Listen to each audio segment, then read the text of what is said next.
Today, we're going to be talking about some of the most unforgiving FNAF fan games ever made. Every decision, every second, and every mistake can completely change the outcome, making every night feel incredibly intense. Some of these games punish even the smallest slip-up, making every victory feel truly earned, so let's get into it.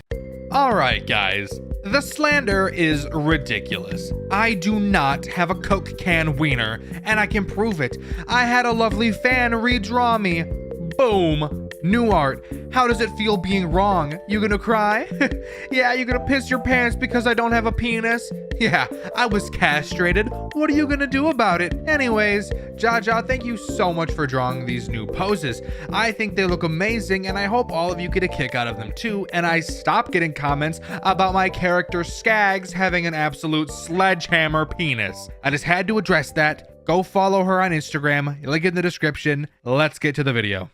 If you've ever played any of the games from the Souls series, you'd know that a lot of the time the bosses, while being incredibly difficult, tend to be able to be broken down into pattern recognition, and once you understand a boss's pattern, beating them becomes much easier. The FNAF game I'll be talking about today feels the same way. Today, I'll be talking about Mary's Arcade, a FNAF fan game that, in its own creator's words, is, quote, a short, simple FNAF game that wasn't overly dependent on story, avoids using FNAF mechanics like doors and masks, and doesn't rely on randomness or luck, just complete skill, end quote.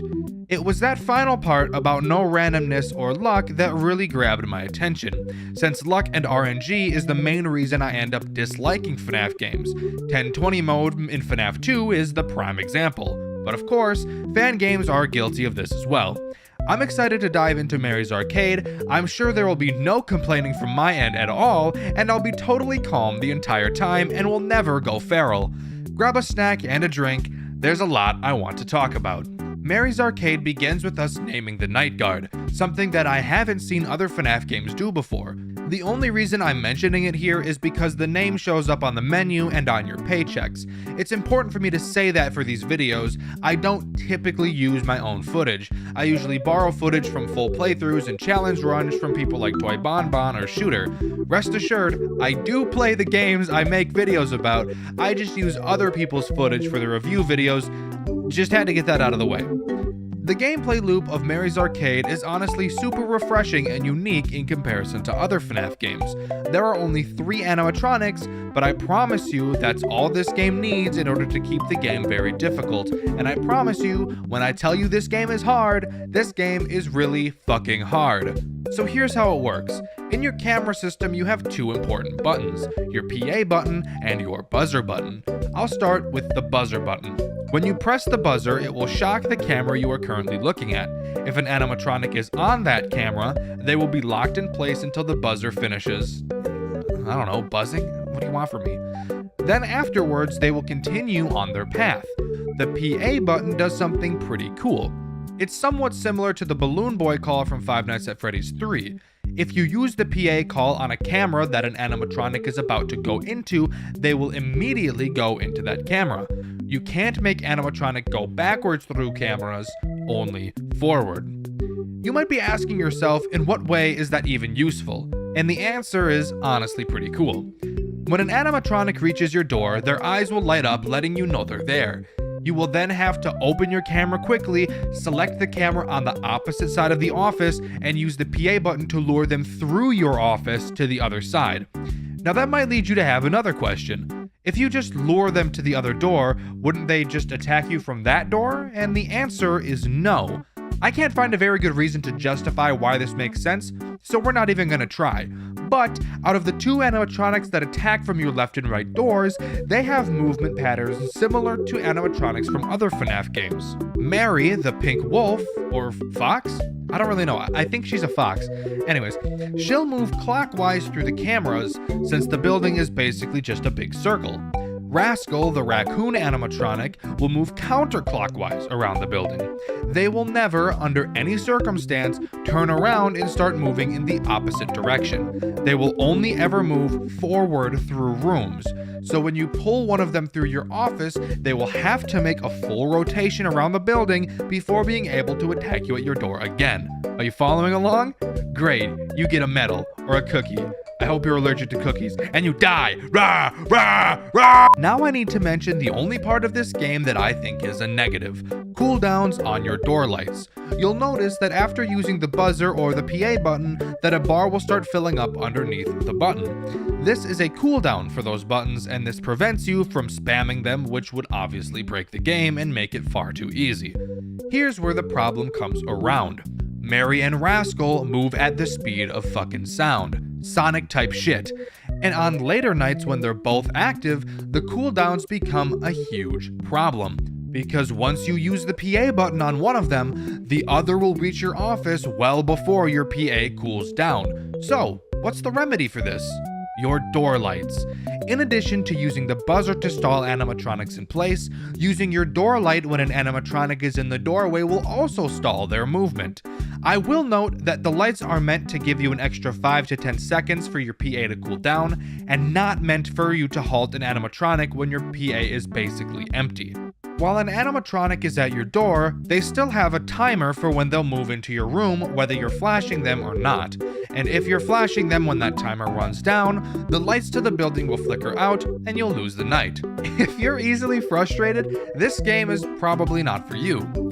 On night 1, only Mary is active. With one animatronic, this game is a cakewalk. But this night is really just meant to give you an understanding of how the mechanics work, and it's also where we're told that the night will pass along faster if the cameras are not up. This gives us an incentive to not be looking at the cameras, but as you'll soon find out, looking at the cameras all the time is going to be the most valuable asset in this game. Night 2 is where Rascal becomes active, and the game actually starts to become a challenge. Still, this night is really easing you into dealing with 2 animatronics at one time, so beating it is fairly easy. On this night, there's a large emphasis placed on your buzzer, because it becomes incredibly important with 2 active animatronics. Night 3 is where this game really amps up in difficulty. You'll notice that Rascal moves much faster than Mary does, which can pose a small problem when it comes to balancing their locations, but be ready because it only goes from 10 to 100 after this night. But before this night ends, you get to see one of the coolest things I've ever witnessed in a FNAF game. Power supply low. Powering down.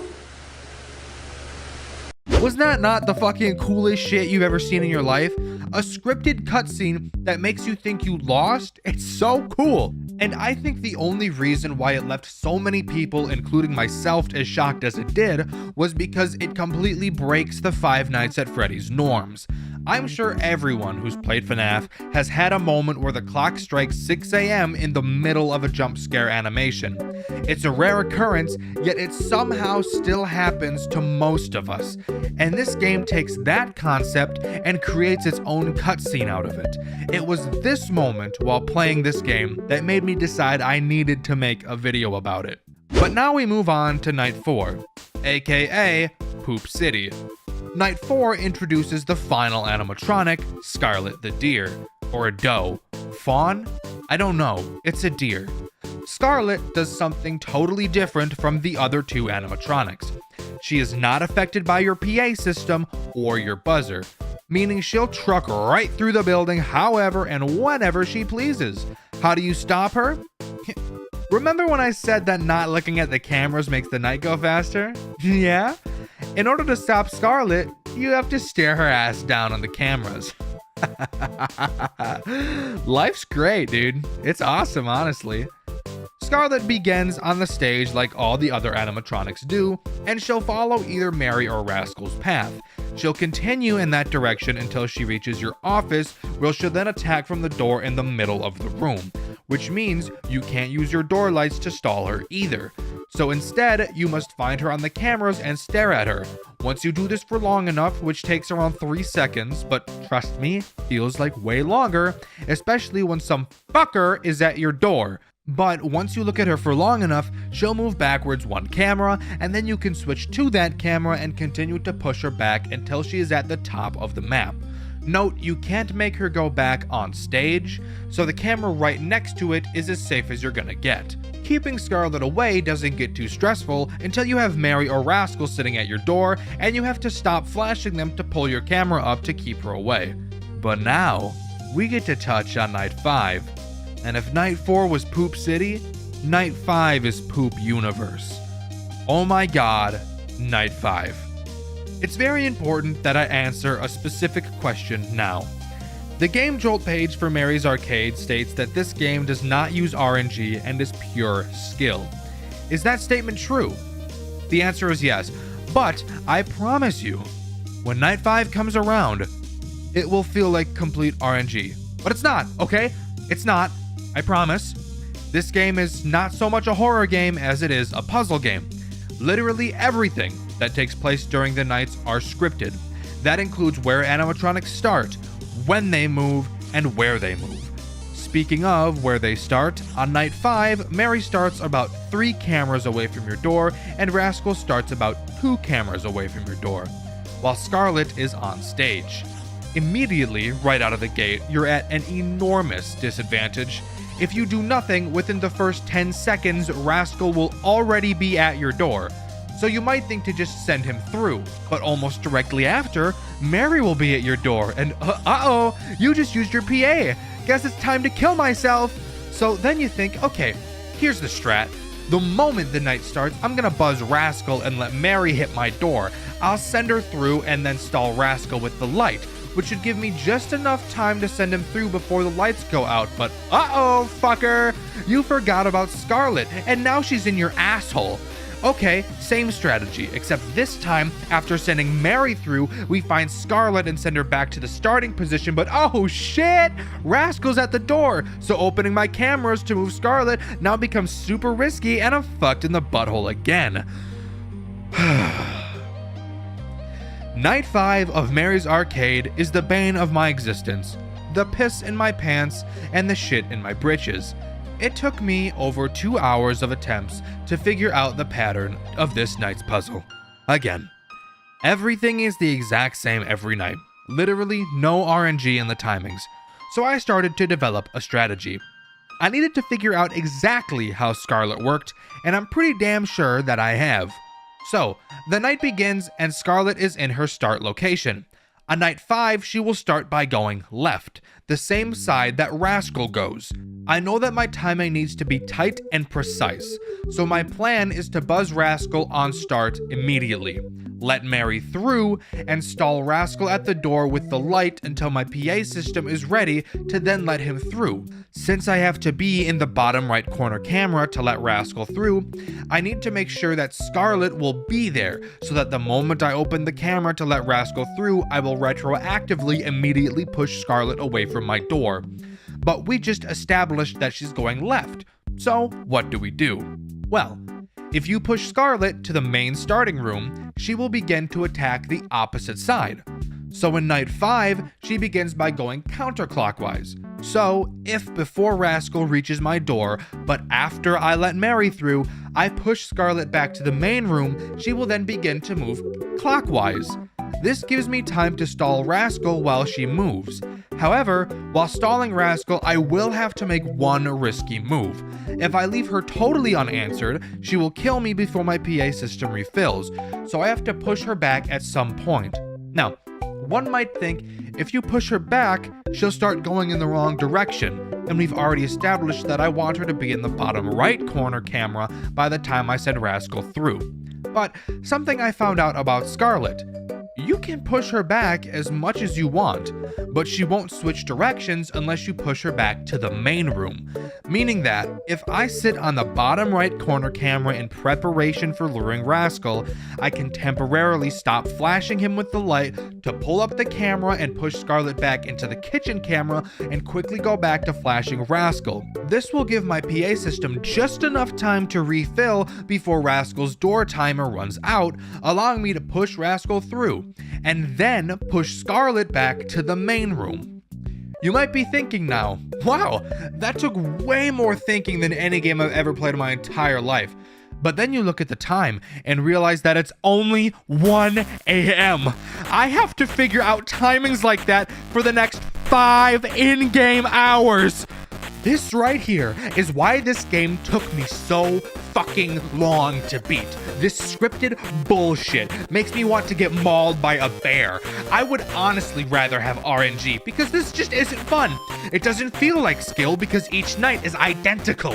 At least with FNAF 2 10/20 mode, I know that I just got unlucky with Toy Bonnie and that next time I could just get lucky and win. But not with Mary's Arcade. Mary's Arcade is nothing but trial and error, spending 30 minutes figuring out a pattern, die, spend another 10 minutes solving the new problem, die, do it again and again and again until you realize that fucking 2 hours have passed and you've only solved up to 4 a.m. with a goddamn night. And then I get the displeasure of talking about 5 a.m. Oh, 5 a.m. You big, stinky, fat, smelly, sweaty, sticky, ugly, stupid, dumb, idiotic, brain-dead, moronic bitch. Right at the finale of 5 a.m., all of the cameras go completely out. You can't look at them. You're no longer able to see anything on the cameras, and it really comes down to you versus Scarlet. Scarlet, if unanswered, will make it to your office before you hit 6 a.m. every time without fail. But how exactly are you supposed to stop her if you can't see the cameras, you ask?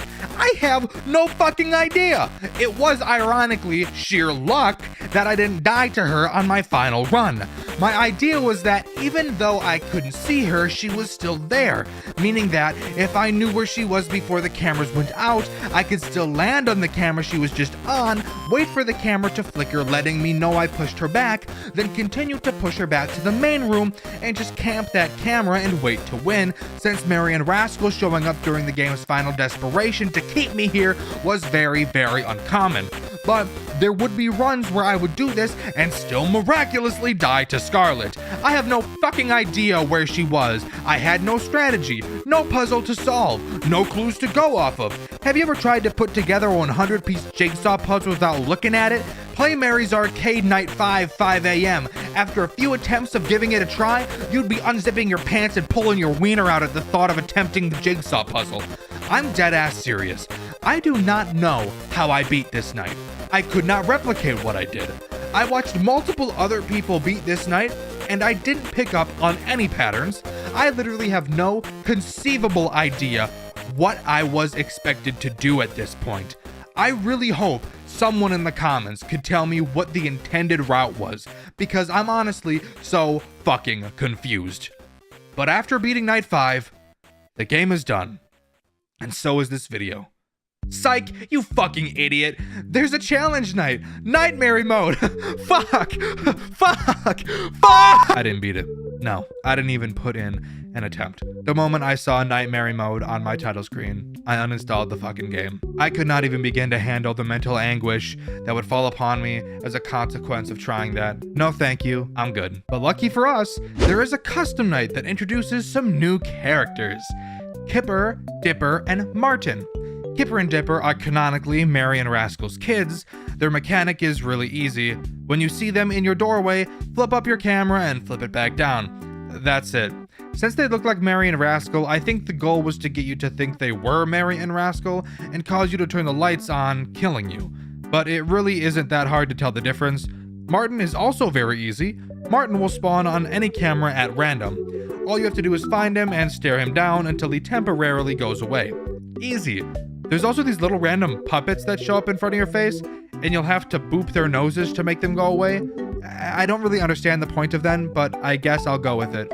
Props to Frogger and Shooter for actually beating this shit show of a custom night. I'm well aware others have beaten it, but Frogger was the first victor, and I just like watching Shooter's content. So congrats, guys. I don't know why you did this to yourself. I'm sure that the anguish and the pain of doing this will surely be retroactively laid off on your future wife and children.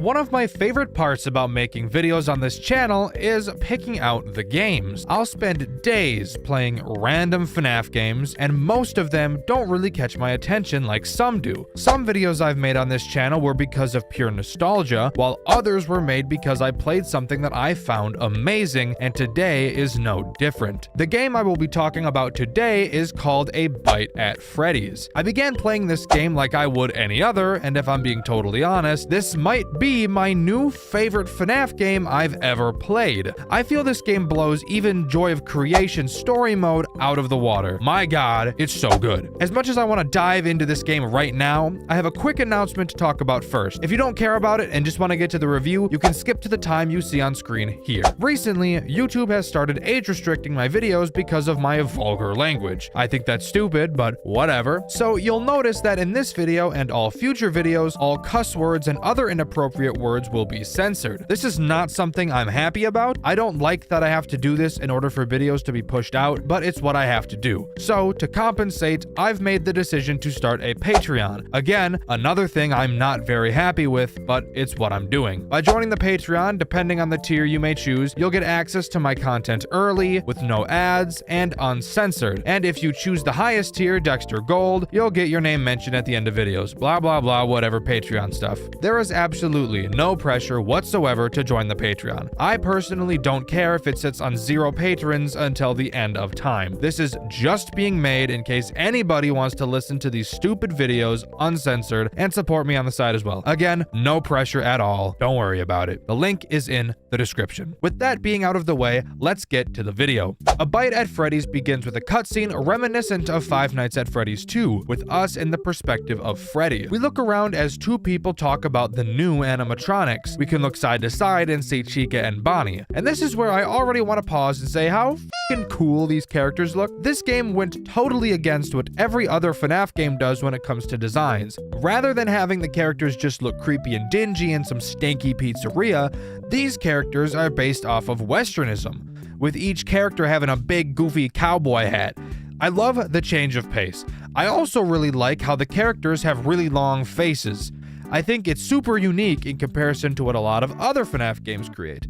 But enough gawking, let's get into the gameplay. On night 1, which is really called Course 1, which I'm just realizing as I'm typing this, I should probably explain, so I'll quickly do that. Rather than having multiple nights, A Bite at Freddy's just has multiple courses that I could only assume means a meal course, since in this game, instead of having to survive until a certain time, you have to survive long enough to see 3 meals served. Let me explain a bit more, since I know that still doesn't make any sense. Unlike most FNAF games where you're totally alone, in A Bite at Freddy's, your manager is also working in the building with you. His job is to make all of the food, and your job is to confirm its delivery. You might be asking, what the f does delivery mean? And I'll explain it to you, even though you could just open a dictionary. Throughout the course of each course, odd sentence, but whatever, your manager will get a meal ready. Each meal has 3 stages they go through. Preparing, where the meal is being prepared in the kitchen, if you couldn't have guessed. Sending, where the meal is put on a conveyor belt and transported to different locations in the building. And delivered, where the meal has made it to a designated location and awaits confirmation. The next meal will not start being prepared until the last meal has been confirmed. There are 3 meals that need to be confirmed each night. The first meal will be delivered to Party Room A, the second to Party Room B, and the third straight to your office where you can collect it and eat it like a little piglet. To confirm an order, you have to go to the location where it was delivered, whether that be the camera or your office, and just click confirm. Then the next meal will begin to be prepared. Once you confirm the order in your office, you will complete the course. Course 1 introduces 2 characters, Talk Show Bonnie and Talk Show Chica. Talk Show Bonnie will move around the restaurant and will take one of 2 paths. Path A, he will make his way to the entrance of our office. Once he enters, you will be able to see him in one of 3 locations in your office. You'll have to shut off the lights in your office until you see him leave, where you'll then be free to turn your lights back on. I think this mechanic alone is pretty boring, but it's made much more interesting because Bonnie will attempt to hide from you in different locations. It's never hard to spot him, but if you're ever super focused on something else, which you definitely will be, it can be pretty easy to miss him. It's incredibly simple, but just makes the game that much more interesting. Path B that Bonnie can take leads him to the kitchen, which brings up a small point I want to mention. If you look at the kitchen camera, you'll actually be able to see your manager making the food, or you'll actually only be able to see his big goofy cowboy hat. I think it's pretty silly, and I also think it's a lot sillier that when Bonnie is in the kitchen, he chooses to completely ignore your manager. I guess the taste of my asshole is just so much more desirable. And of course, our manager pays no mind to the fact a murderous robot with no legs is right behind him, which actually brings up another point I have with these characters. Similar to Five Nights at Chuck E. Cheese, the characters don't have any legs. Since they're meant to always be behind something, designing legs would never make any sense from a design standpoint. But because these animatronics have no legs, they just drag themselves around, which, even if it's technically not as threatening as a 7-foot tall, totally mobile robot is, it's totally much more creepy. Anyways, Bonnie will enter the kitchen camera and attempt to crawl onto the conveyor belt. On each camera where a conveyor belt is present, you'll have access to a close door button. When pressed, if you're terrible at context clues, I'll piece this together for you, the door to the conveyor belt will obviously close. This poses a problem with meals not being able to be sent, but I never once had a problem with that, so I don't care. Once you close the door, within 3 seconds, Bonnie will leave the kitchen camera and you'll be free to reopen the door. You might ask yourself, why would I not keep the doors closed the whole course and only open them to let meals through? Well, I'm glad you asked, because I really needed a segue into explaining another crucial mechanic: power. A Bite at Freddy's does power much differently than other FNAF games do. In this case, you want your power low all the time. Performing tasks will cause the power to increase. These include closing conveyor doors, stopping the conveyor, which I'll explain more in a second, and turning off the lights for Bonnie, which, by the way, doesn't make sense. Why would turning the lights off cause power to be used? I don't know. Don't ask. And a few other things that wouldn't make sense if I brought them up right now. If your power ever reaches 100%, it will overheat, and you'll have to wait for it to slowly decrease back down to 0% before you can use any of the devices that cause it to increase. So basically, if your generator hits 100%, you lose, because there's a very small chance where that happens and you still beat the course. Anyways, getting back to Bonnie. Let's say you don't close the conveyor door and Bonnie hops on the conveyor. What happens then? Well, in that case, Bonnie will ride the conveyor all the way up to your office. There will be a noticeable sound cue when he does, or any other animatronic is doing this. When you hear them approaching, you'll turn to the conveyor and pull the stop conveyor lever. This will, as the name suggests, stop the conveyor and temporarily shine a light down it, where you'll be able to see the lovely death robot staring back at you. Just like the doors, after about 3 seconds he'll leave and you can let go of the lever. So this brings up an interesting balancing idea. Let's say your power is pretty high and you see that Bonnie is about to jump on the conveyor. You're scared that if you use the door, your power will go up to 100%, and you obviously don't want that to happen. You actually have some options here.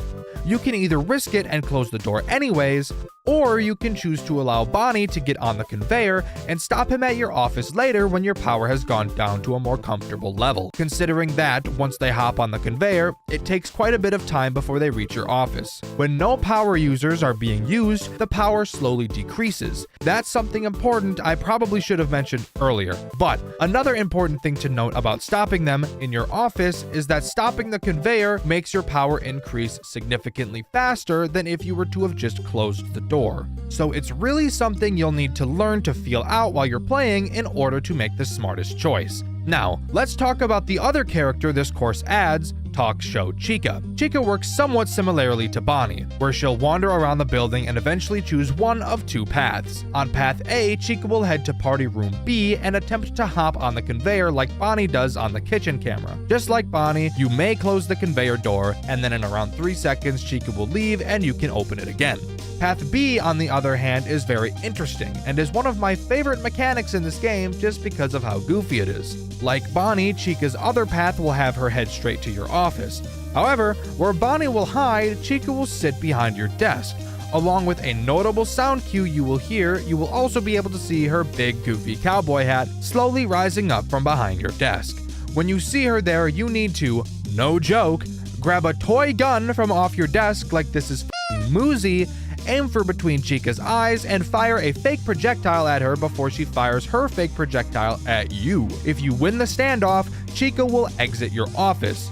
This has to be one of the most ridiculous things I've ever seen in a FNAF game, ever. I could talk all day about how much sense this doesn't make, but this entire game is super silly, so I'm not taking it super seriously here.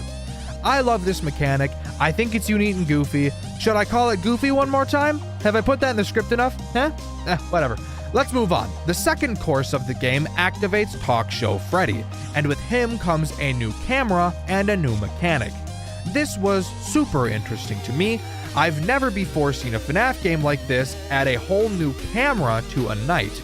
This caught me off guard and I was very pleasantly surprised. Freddy, unsurprisingly, works similar to Bonnie and Chica. Again, he will wander around the building and choose one of two paths. I'm going to give you a quick spoiler alert. This pick a path system is the same for every character in the game, so I'm going to not bring it up for the remaining of the characters. Freddy's first possible path has him go to Party Room A and attempt to climb onto the conveyor. Just close the conveyor door, yada yada yada, you'll be fine. His other path, however, has him go to the new camera, which is Vent Camera. When you click on the vent camera, a few other lines will appear on the map, showing you which cameras have access to the vent, those being both of the party rooms and the hallway. I've actually never really talked about the hallway, but it will become more important later, so let me just quickly explain some small things about it now. The hallway in A Bite at Freddy's acts as a type of hub where you will be able to commonly see most of the animatronics. Multiple of the characters have a few different states on this camera, which can help you understand and be able to predict what their next moves will be. For example, Chica has a chance to appear on the hallway camera very far away. Looking at the layout of the building and where the camera is placed, you'll be able to tell that she is directly outside of your office door. So, if you can make time to catch a peek at that hallway cam, you'll be able to start a mental timer in your head for how long it will be until Chica enters your office. And because of this, you also know that she won't be attempting to hop on the conveyor in Party Room B. Anyways, back to Freddy and the vent. His second path also leads him to Party Room A, where instead of getting on the conveyor, you will see him climbing into the vent. After this happens, you will be able to hear a notable vent sound cue, alerting you to the fact he's up there and hotboxing your vent. When you hear Freddy in your vent, you must go to the vent camera and turn on the vent fan. This will cause a fan to drop down and block Freddy's path. He will then be forced to turn around, and after 3 seconds when he leaves, you can safely turn the vent fan back off. Turning on this fan works the same as a conveyor door, so it also increases your power. There is something really cool and really quirky and also a little bit skibbity about Freddy and this vent, however. In this vent, Freddy has 3 notable states. I'm not exactly sure how the game decides which state Freddy will be in, but he has a state far from the camera, close to the camera, and the final, very important state where he's very close to the camera and looking down into your office at you. When Freddy is in this peeping Tom state, if you activate the vent fan, it will actually chop Freddy's f***ing head off and it will fall into your f***ing office. What does this do, you ask? Well, when I was playing, I assumed it was just a funny little gag. The only thing I noticed was that without his head, Freddy was a little harder to spot on the cameras since the characters' heads are the most noticeable part of their bodies. What I didn't notice, however, and only found out while doing some extra research for this video, was the fact that when Freddy's head is off, his aggression increases dramatically. So much so that he will move from his start location to the party room and to the vent in a matter of seconds. And when you get rid of him, you will only have a few seconds until he's back. You know, with how many times I've lost to Headless Freddy, you'd think I'd have picked up on this, but I never did. I guess I'm just a fucking moron. Course 3 adds the most frustrating character in this whole game, Foxy. Foxy will start on a different camera from the other animatronics talked about so far. This is pretty standard when it comes to Foxy. However, for some unknown reason, instead of being Western based like the rest of the characters, for some reason, Foxy is a scientist. What? Why? I fail to understand the thought process here. But whatever, that's not really important. Let's just go over what this goober does. Foxy's first path leads him to the kitchen just like Bonnie, where he will attempt to hop on the conveyor. What the f ever, you guys get it and don't care. Why is he frustrating is all you want to know. Foxy's second path leads us to the backroom camera, a camera that, at this point, has served no real purpose. In this camera, Foxy will have 3 states, each one bringing him closer and closer to some hanging wires, with the third state having him about to bite the shit out of them and kill himself. When Foxy is in this final state, you must press a button on that camera that will reboot the cameras. This also acts as a shock and will stop Foxy and move him back to the hall or main room. As far as I noticed, restarting the camera doesn't cause your power to increase, but it does make the cameras unusable for a small period of time. If you choose to not stop Foxy, which I wouldn't recommend, it's borderline game over. While you don't lose straight away, your camera's power will start to run on your office's generator, and as a side effect of that, every time you open your cameras to use them, it will increase your power, something it hadn't been doing prior. So while you don't necessarily lose when Foxy does this, with how much checking the cameras is necessary to beat any of the courses, you're basically f***ed. But after beating this course, you're actually done. Unlike typical FNAF games where you have 5 nights, A Bite at Freddy's only has 3. I definitely think this is an interesting approach, and also certainly helps with the game not feeling too repetitive, which, by the way, this game is great at making itself feel fresh all the time, but I'll get to that more later. After successfully fulfilling all 3 of these courses, we sit down with our manager and have a nice meal. Only thing that's a little off is we can see a twisted, malformed, deformed, crippled version of Freddy crawling near the table. That's when we're booted back to the menu and we see we have the option to do one final course. The final course acts as this game's 6th night, and it adds a brand new character, Threadbare. Lore-wise, Threadbare was an old Freddy robot they used to use, switching him out for a new model after a kid bit his face off in 1987. Are you kidding me? The bite of 87 in this game was committed by a child on an animatronic. That's hilarious. This game is so non-serious. I love it so much. Anyways, what does Threadbare do? Well, as I'm sure you could expect, he acts similarly to Freddy. His first path has him go to Party Room B and try to hop on the conveyor, and his second path has him enter the vent through the hallway. The only difference you'll notice from Threadbare and the rest of the characters is that Threadbare actually has a third path he can take, that being going down to the back room where Foxy can go and immediately making you have to restart the cameras. He's not forgiving like Foxy is. Foxy has 3 stages, giving you ample warning to prepare yourself. When Threadbare enters your back room and reams you in the asshole while pulling your hair from behind, you need to immediately drop what you're doing and deal with his bullshit. But after beating this course, the game is over. Psych, fucking idiot, we still got custom courses to talk about. You might be thinking, why are you even talking about this? Custom nights are boring as and usually I would agree with you, but this game does something super awesome and I really need to talk about it, both to pad for runtime and because it's just sick. Similar to Five Nights at Freddy's 2 Custom Night, there are multiple pre-built custom modes to play through, but unlike FNAF 2, each mode in A Bite at Freddy's adds a unique challenge on top of the custom AI. Let's start with just beating the custom course on a totally random AI number, not all 20, not all 0, and not using a pre-built challenge. Upon beating it, you will be rewarded a yellow slip, which is pretty standard in FNAF games. It starts to get interesting when you beat the custom course with every character's AI set to 0, in which case you will be given a roll of toilet paper. This is incredibly stupid, but I love it. It's so goofy that this was even thought of. It's the small things that matter in games sometimes, and this proves that point. Now, let's get to the challenges, starting with Basket Hunt. Basket Hunt has Freddy, Bonnie, and Threadbare active. Bonnie and Freddy having an AI value of 10, and Threadbare having an AI value of 5. The extra challenge of this course is that, after a meal has been prepped, the basket it's in will be sent to a totally random room. You'll have to search through the cameras like a Where's Waldo in order to find each basket that comes through. Not only is this a super cool addition that the creator 100% didn't need to add, our manager can also be seen with a bag over his head. Since he claimed we were so good at working, he could do it without looking. Because of this, it's probably why the meals get sent to the wrong location, because he can't see where he's going. And on top of that, after beating the course, the final meal that gets sent to your office has a boot instead of food, because again, the f***er can't see anything. I think this is such a cool little extra cherry on top. The level of detail is so great, and again, wasn't even necessary. I love everything about this game.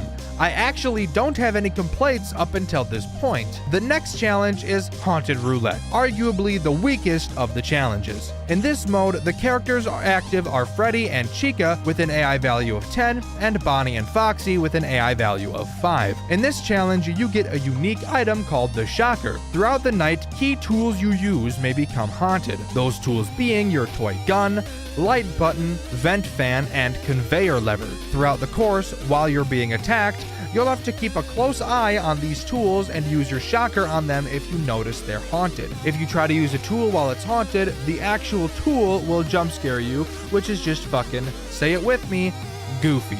On top of that, beating the night rewards you with a haunted meal basket that, when grabbing, will also jump scare you. What a treat. Coming in the opposite of hot, we have the next challenge called Cold Kitchen. This challenge consists of Freddy and Bonnie with an AI value of 10, and Chica and Threadbare with an AI value of 5. In this challenge, the heater in the restaurant broke, and to compensate, our manager is wearing earmuffs, which you can see on the kitchen camera. How cute. But this course's challenge is directly affected by the cold. Not only is it f***ing snowing in the building, Jesus Christ, but occasionally it'll get so cold that you won't be able to do shit. In order to stop this from happening, you have to occasionally go to the back room camera and reboot the cameras. This again releases an electric shock, which I guess heats up the building. Doesn't make much sense, but f*** you, it's what we're working with. Upon beating this course, you'll be given a nice little snowman. The next challenge, called Out of Service, contains Freddy and Foxy with an AI value of 5, and Chica and Bonnie with an AI value of 10. The special, super cool, kooky, and funny twist being the conveyor doors don't fucking work. If you recall earlier, I said you're able to allow animatronics through the conveyor and stop them at your office later, and doing this gives you a good opportunity to think and balance your power. Guess what, lips? That can't happen here. If an animatronic gets onto your conveyor, you're f***ed. Because on top of the doors not working, the lever in your office doesn't work either, so you won't be able to stop a god thing. This mode led me to develop the strategy of only checking the kitchen cam, party room cams, vent cam, and back room cam, since the rest aren't very important. Eventually, I started glancing at the hallway cam just to see where Chica was and if Threadbare was going to be climbing into the vent soon, but I didn't start doing that until a later night I'll talk about in a second. Anyways, beating Out of Service gets you finger puppets of Freddy and Bonnie. What about Chica and Foxy finger puppets? I hear you bitching about. Shut the f*** up, I'll get there in a second. The next challenge is Lunch Rush, which has all 5 animatronics at an AI value of 10. The extra challenge of this night is that you have to confirm 7 orders when every other night you've only had to confirm 3. And with every animatronic at 10, this is a course where your nerves really start to get tested. And this is also the course where I started checking the hallway camera. After beating this course, you get a Bonnie clock. Why is it Bonnie? I don't know. Because rabbits are fast? I don't know. Get off my ass, man. I'm trying my best here. The final built-in challenge is called Full Course, which has all characters at an AI value of 20. This is just as you'd expect it to be, but something important to note, A Bite at Freddy's has characters activate in an order. Even with their AI values cranked up as high as they are, on Full Course, each character still won't begin moving all at the same time. Don't get me wrong, this challenge is still incredibly difficult, it just isn't incredibly difficult right out of the gate. Beating this challenge gives you the Foxy and Chica finger puppets you were bitching about earlier. By the way, I still have yet to beat Full Course. I know that I can, I just haven't had time to pour the attempts in needed to do so. Now, what if I told you there was a challenge even harder than Full Course? Harder than all 520 mode? Would you believe me? Well, you should, because I'm not just bringing this up for no f***ing reason. If, while in the custom course menu, you manually set all the characters' AI values to 20 and then start the night, you will enter max mode. It's very similar to Full Course, but with one major difference. Every character activates right at the start of the night. You might think that's not a big change, but I promise you it's noticeable. You may not notice right away, but as the game goes on, your power will slowly start to creep out of control. It's insane what making the characters start at different times can do in terms of balancing. It's crazy how much more difficult it is when played this way. Even though the characters are just as aggressive, with them starting at the same time, you'd think that they were f***ing at 21. But if you somehow manage to beat this challenge, you'll be awarded with a Fredbear finger puppet, which confused me when I read about it because, as we know, a Fredbear doesn't actually exist in this game. So who is this? My only possible guess is that Fredbear is just Threadbare before he got his face all eaten up on, but I guess I'm not totally sure. Who is your favorite Five Nights at Freddy's game developer? Maybe it's Mixlass for the amazing Tyke & Sons Lumber Co. Maybe it's Scott Cawthon himself for making the series we all love so much today.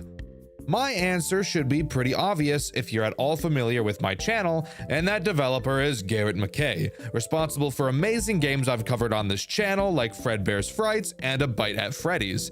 He was also a 3D modeler for Pop Goes Evergreen, but he's also responsible for another amazing project, a project I've been asked to cover many times ever since the release of my review of Fredbear's Fright. I'm sure you're all very familiar with Fredbear and Friends Left to Rot, which is the game I will finally be covering in this video. Going into Left to Rot, I had no idea what to expect. I had seen absolutely nothing about the game going into it, which is how I go into most of the games I cover on this channel. All I knew was the game's developer, who I already had a lot of confidence in. So let's waste no time and jump into the long-awaited coverage of Fredbear and Friends Left to Rot. Rather than throwing you into a menu screen like most FNAF games, Left to Rot begins with a cutscene, similar to Garrett's other works. This cutscene appears to be an instruction tape, informing workers how to switch from the old Fredbear and Spring Bonnie animatronics over to the new and improved Freddy and Bonnie. We have to dismantle the old animatronics and replace them, afterwards adding Chica by Freddy's side. This is actually really interesting. Instead of just replacing the animatronics, we sort of reused some of the endoskeleton pieces from the old models, meaning that, technically, Fredbear is still a part of Freddy and Spring Bonnie is still a part of Bonnie. Something interesting to think about. After this cutscene, we're actually thrown into another cutscene. We're in a car on the phone with an unknown person. We're told by this person that we're supposed to enter an unnamed building and head straight into the office.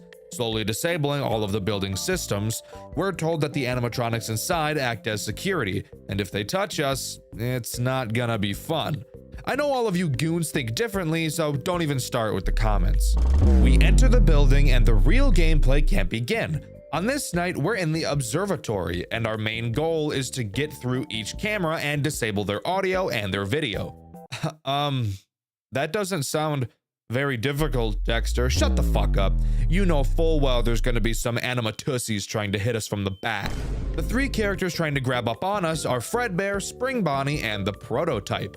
Fredbear is pretty simple. If you see him standing approximately 6 feet away from you, aka close enough to smell his rancid breath, jump under the desk like they're the trenches in World War I and pray to God that his breath isn't the equivalent to mustard gas. Once he leaves, you can pop back up. Spring Bonnie is much the same, only instead of his breath smelling like all the dead fish on Earth, Spring Bonnie's breath smells like ass. Because you know what they say, you are what you eat, and he's eating a whole lot of ass. Did you know back in middle school when all of the kids were saying what they wanted to be when they grew up? Some kids said firefighter, some kids said police officer. This motherfucker right here said, I wanna be an astronaut. I wanna explore booty. Absolutely foul robot. The prototype is a bit different, however. Just being an endoskeleton, he really doesn't have any meat on the bones, meaning there's nothing for you freaks to grab up on. Usually, my metaphors have to deal with the robots touching us, but after reading some of your feral comments, I get the feeling my metaphor should be the other way around. Anyways, if the endoskeleton is in your office, just flash your light at him and he'll go away. Overall, this room isn't too difficult, but really shows off just how creepy the atmosphere for the rest of the game is going to be. Also, yes, I said room, not night that time, because this entire game takes place in a single night, as we make our way through a giant building trying to find something that is so far unknown to us. Let's waste no time and hop into the next room. Before we can go into the next room, however, we have another minigame/cutscene to go through. In this one, we see Freddy, who is actually talking to us. This, by the way, is just another tutorial tape for employees where they're shown how they can remotely control the animatronics while they're on stage. We move his jaw, and my favorite, make him shake like he's having a seizure. Jumping into the next phone call, we stand outside of a mysterious door. Are your nuts quaking staring at this door? Mine are. We're told that behind that door is a storage room, and that inside there are some items that we need to collect. Entering the room, we grab a few remotes and a larger screen. Not totally sure what these things are. Maybe a camera system? Who knows? Now all we need to do is walk out of this door right here and oh god damn it, of course it doesn't have any power. This is gonna be a survival section, isn't it? Hey, future Dxtr here. He's right. It's a survival section. To prevent this Dxtr from going apeshit feral mode, I'm going to take over this section for him. In this section, we have to charge up the door we need to exit through, while staying safe from Max. Who the fuck is Max, I hear you asking? I have no idea. But he's behind this curtain. Seems to be a puppet type thing, I'm not really sure. As we, slowly as fuck, charge up this door, Max will start making moves, and we have to keep him behind the curtain by flashing our light at him. This room is incredibly easy. Max does not move very fast, and even though the door takes about 2 decades to charge, you won't really ever feel in danger throughout. Going through the dark doorway, we continue. Before entering the next room, we have to interact with yet another tape. This one teaches us how to test arcade machines. We have to play 2 fuck-ass minigames that I hate in order to continue. The first game where you play as Spring Bonnie in space, having to shoot little Bonnies at pizza to defend who the fuck knows what. This game takes so goddamn long to complete. I'm actually getting sick to my stomach even thinking about it. The second game we have to test is an interesting one, to say the least. We play as Sneaky Guy. Who the fuck is Sneaky Guy? I don't know. All you do in this game is run around aimlessly through rooms until the game just shits itself. Thank you, Fredbear and Friends Left to Rot. What a great use of my time. After that, we immediately enter test room 1, which is just a child's bedroom. A little weird why that would be a test room, but we're going to pretend like that isn't incredibly alarming. The guy on the phone tells us that he's not entirely sure what's actually in this room for us to collect. But before he can say anything else, the phone call goes to static and cuts out, leaving us alone for the very first time. Oh shit, guys, I just pissed the bed. Editor, can you bring a mop please and clean up the piss mess all over the fucking bed? Thank you so much. I'm sorry. I know this is such a big pissy mess, but I don't know what happened to me. Usually I'm better at this. I mean, look at this mess. It's got to be at least a gallon or 2. Thank you, editor. I apologize for this disgusting inconvenience. You can leave now. Thank you again. Sorry about that, guys. Let's just talk about the room now.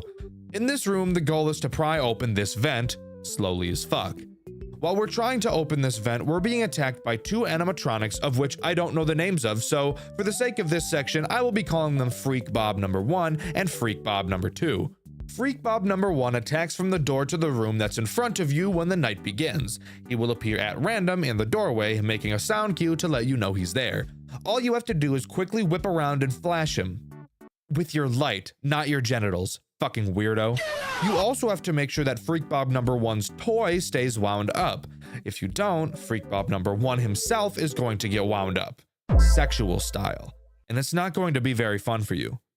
Freak Bob number 2 is pretty much a nerfed version of Freak Bob number 1, being at your closet door instead. If you hear him, flash your light at him and he'll piss off. No toy to crank, very simple. The only struggle to this room is actually not falling asleep while you wait for this slow ass, fuck ass, dumb ass, stupid ass, fuck vent to open. All right, pause. Time for me to cut in. This last Dxtr was supposed to stay calm, but apparently he couldn't do it either. So hi, I'm Dxtr number 3, and I'll be taking over from here. Shoo, now, get out. Thank you. All right, where were we? Oh yes. Once the vent has been pried open, you're safe to crawl through and move on to the next room. Exiting the vent, we see an exit door. But before we get the opportunity to leave this hellhole, we get jumped by some fuck-ass animatronic who knocks us out. We wake up inside of an unknown room with a tape in front of us. Playing it, we find it's one of the tapes heard in Five Nights at Freddy's 3, teaching us how to climb in and out of Springlock costumes. Oh no. This is about to be bad. After listening to the tape, we go over to a Fredbear costume and open it up. Climbing inside, we slowly lower the suit onto our bodies. Once inside, we play the next tape. As the phone guy tells us not to breathe on the spring locks, we immediately start breathing on the spring locks. This is F student behavior right here, by the way. Of course, we die, and now's the time I should say that this is definitely not our player in this cutscene. I say that because after this death, we enter test room 2. Oh boy. Test room 2. How I hate you. In test room 2, the most immediate threat is the toxicity of the room we are in. Freddy, Bonnie, Chica, and Foxy have been literally ripping ass and hotboxing this room for the last 12 years. And without a gas mask, we will soon die because of it. Luckily for us, we have a gas mask. Putting it on decreases our toxicity level, but whenever the mask is off, it will very quickly begin to climb back up. Dexter, that doesn't sound too bad. Shut the hell up. I haven't even started talking about the animatronics in this godforsaken room yet.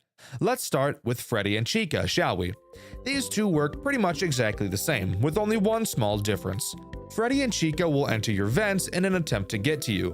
When you see them in your vents via your cameras, you will have to temporarily disable the fans in those vents to gas them out and make them leave. However, when you disable a vent fan, your toxicity will increase dramatically faster than you can handle, so you need to make sure you're listening for the vent sound cue to let you know they left so that you can quickly turn the fans back on.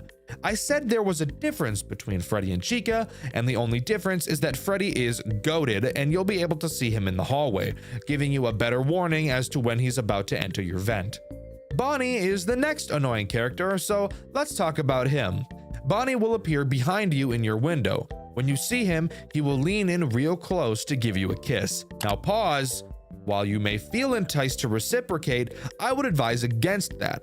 Little did you know, Bonnie doesn't know what a toothbrush is. So unless you're the most disgusting human being on the planet, kissing someone like that probably isn't the best idea. When Bonnie leans in, what you should be doing instead is putting your gas mask on, which scares him away for some reason. Maybe it's because he took the hint that you don't want to kiss him. That's my best guess. But now, we need to talk about the behemoth, Foxy. Allow me to keep my composure when I say this. This is fucking bullshit! Fuck this stupid ass, fuck ass, dumb ass, bitch ass, dunce ass fox! God damn, I'm gonna give a brother an aneurysm with this dick!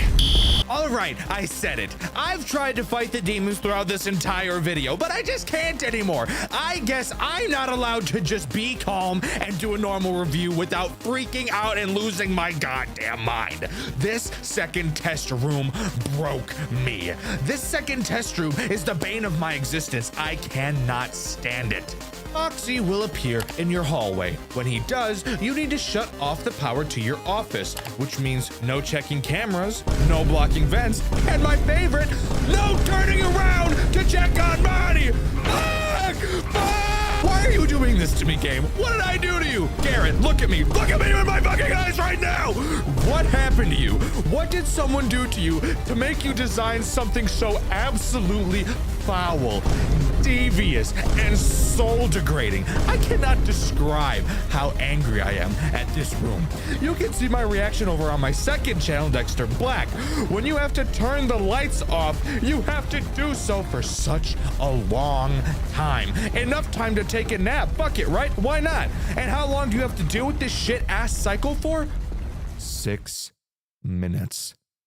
6 soul-sucking fuck-ass minutes. I was so close to ripping out my pubic hair with my teeth while suffering through this horrendous room. 6 minutes doesn't sound like a long time, but trust me, this is the longest 6 minutes I've ever been through, especially when I died at 5 minutes about 100 times. I'm drained, completely drained. I don't know if I can continue writing about this game. I don't know if I can complete it. Not so bad when you listen. You know, maybe if you listen more often, people wouldn't call you butt as fuck. Oh my god, that noise scared the fuck out of me, but I did it. Damn, half an hour on that bullshit. I did it. God is real. Thank God, I thought I'd never escape that bullshit. Oh my God, this is making me want to go outside and appreciate life. Fuck FNAF, fuck YouTube, I need to be out in nature. No, actually, scratch that. Women are outside, and women are scary. Let's stay inside where it's safe and no woman would ever go, and continue to the next cutscene. The next cutscene has us learn how to clean a fursuit, something Cord Kitty should have taken notes on. Freaky fuck. After cleaning the suit, we're thrown into the final test, which is unironically my favorite section in this entire game. During this final test, we have to send what the game calls the suit into the office. This suit will move around the cameras, and whenever we see him without his eyes glowing, we need to press the return button. After doing this about 5 times, the final test is over. Congrats, you've just beaten— Nah, I'm just fucking with you. Of course there's more than that. On top of the suit, we have a few other threats to deal with. Let's start with the Lil Bonnie. Side note, I know these guys have actual names, but I think Lil Bonnie sounds better, so kick rocks. Lil Bonnie will occasionally pop into your office. When he does, all you have to do is use the jumper cables on your desk to shock his nipples and scare him away. Lil Freddy is probably my favorite character in this entire game, however. He will occasionally appear in your window. You'll notice a piece of paper on the window as well. When you see Lil Freddy, you'll have to move the paper to cover his eyes so he can't see you, confirming that Freddy has no object permanence. Lil Golden Freddy is the last character to talk about. He can jump in front of your cameras, fucking them up. And when you see him doing this, all you have to do is reboot the cameras and it's GG easy. After moving the suit successfully to the office, the power goes out, and it looks like Golden Freddy appears in front of us. We try desperately to use a remote control to shock him, but it doesn't work. He lunges at us, cutting to black. We cut back to see the bathroom camera from 5 Nights at Freddy's 1, and Golden Freddy waving us into the female restroom for some reason. A little bit of a creep freak, if you ask me. Shortly after, he kind of just stares at the camera all weird like, before we're shown we got the tragic ending. Endings? Oh no. So, in my playthrough on Dxtr Black, for some reason I never got the other endings. I have no idea why. I have no idea what's wrong with me, but don't worry, I'll cover them here. Just know that from this point forward, all the footage you will see is from Dice Games. Thank you for actually completing this game, Dice, like I didn't do for some reason. Before I cover all the endings, I need to quickly talk about Insane Mode, found in the Extras menu. It's a much more challenging version of Test Room 2, which, fuck that. No way in hell I'm even thinking about touching that bullshit, and I didn't on my playthrough on Dxtr Black either. Maybe that's the reason I never got the other endings. Anyways, after beating Insane Mode, we're greeted to what looks to be Freak Bob number 2 from Test Room 1 lying on the ground. The guy on the phone apologizes and says that they will soon go after Afton. We're shown a piece of paper that reads the following. Experiment number 3 notes. Experiment number 3 tests the binding effects of the high energy substance variable to surfaces larger than those in experiments 1 and 2. As the surface variable increases in size, the energy output decreases only slightly. The surface tested on for this experiment was the Mouseki version 2 animatronic. It is unknown whether the results were influenced by integrated motor components of the surface. 2 more experiments will be necessary to evaluate for bias.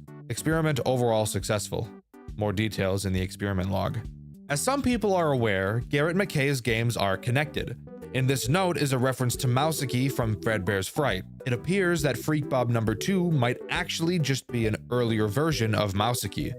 Now, back to ending grinding. Going all the way back to the phone call before the storage room section, if instead of going straight into the storage room like I did, you instead can turn left and you'll find a safe. Inputting the code 321975, the safe will open and you'll be able to take a small remote out. Using this remote, we can go back to the final test room and use that remote to shock the suit as it enters our office, fucking its shit up, making it get its jiggy on, giving us the good ending. We're greeted to a final cutscene where we box up Fredbear and Spring Bonnie for good, and we're told that because of William Afton, the company has to be sold and the building will be locked up forever. Now's the time where I need to talk about Custom Night. Usually I never talk about custom nights in my reviews, but the custom night in this game is actually very important. There are several pre-built custom challenges that give fun rewards like in FNAF 2, but the all 20 mode is the challenge that's really important. So let's go over how everything works. On custom night, we're in an office we've never seen before, with 4 monitors and 2 hallways leading to our office. First, how do we win? Well, on the 4th monitor, you'll see a list of detections. This is just like the mechanics from Pizzeria Simulator, where we have to deactivate everything on the monitor in order for the night to end. There are actually 2 pages of detections, meaning that we have 10 total to deactivate, and goddamn does it take a long time to even deactivate one of them. So cool, easy enough. Now, what about the threats? Let's start with Timothy, or as we've been calling him, Freak Bob number 2. Timothy will appear in the right hallway of your office. When you see him there, you'll have to use your hyper flash to scare him off. Next up is the prototype. He's pretty similar to Freak Bob number 2. He will appear in the left hallway of your office, and instead of using the hyper flash, you'll have to shine your light at him until he decides it's time to goon again and leaves. Next on the chopping block is Roger, aka the Freak Bob number 1 toy. He just kinda chills on your desk. Keep him wound up to stop him from chomping on that delectable tush you've got. The suit is next. He appears on your 3rd monitor, which has 2 cameras. If you ever see him on any of them, you need to press the advance button to make him run away like a little bitch. Next up is Jeffrey, or as we've called him, Lil Freddy. Lil Freddy will appear on your 1st monitor, which has 4 cameras. If you see him on one, you need to make that camera go to static so he doesn't see you. Remember, he has no object permanence. Barry is up next, aka Lil Bonnie. He'll appear on the 2nd monitor. It'll be kind of hard to see because of how dark it is, but when you do see him, you need to shock his nipples again. That gets his rocks off. And finally, we have Lewis, or of course, better known as Lil Golden Freddy. Lewis can appear on any of your monitors, and when you see him, you need to reboot it as fast as possible, making him probably the most annoying character in all of Custom Night. The combination of all these characters together is brutal. You will barely have time to do the tasks you need to complete this night. I, of course, have not beaten all 20 mode because I value my sanity, but to anyone who has beaten this like Dice Games, congrats because this is nuts. After completing 720 mode, you unlock access to a final minigame. You play as a character in black inside of one of the pizzerias. You turn off the power to the building and get inside of a Fredbear costume and go to the office to, quote, find the intruder. Once in the office, you grab the security guard and drag him away, giving us the getaway ending, with text displayed on screen stating no one will believe him. We also get a little creep shot of a foot that I know you guys are wanting to give a quick lick. Don't even lie. A plot twist is a literary technique that introduces a radical change in the direction or expected outcome of the plot in a work of fiction. Now tell me, can you think of a horror game that pulls off an insane twist? Maybe Resident Evil 8 in its crazy twist comes to mind. Now let me ask you another question. Can you name a FNAF game with a crazy twist? A twist so cool you have to sit back and think, wow, that was pretty sick. The game I'll be covering today has one of those twists, and I'm incredibly excited to share with you the amazing experience I had while playing Showman's The Awakening. For those of you already familiar with this game, you may know that it actually has a game that came before it. Kinda. Years ago, the same developer released a game called Phobia: The Awakening, using the Wiggles as inspiration for the characters. Well, turns out the dev wanted to remake their game using their own original characters to continue the story, so now here we are with Showman's. This may lead you to ask the question, if I've already played Phobia, is there even a point to playing Showman's? And trust me, this is a question I've asked myself. Originally, I saw people asking me to play Showman's. I played Phobia on my 2nd channel, Dxtr Black, not knowing at the time that Showman's was a thing, learning soon after the first episode went up that it was in fact a thing. So I questioned, does it even bother to play it? Well, recently I've made the decision to do exactly that and give Showman's a try. And let's just say, if you've played Phobia, play Showman's. It's everything Phobia is and more. So join me as we quake our asses into Showman's The Awakening.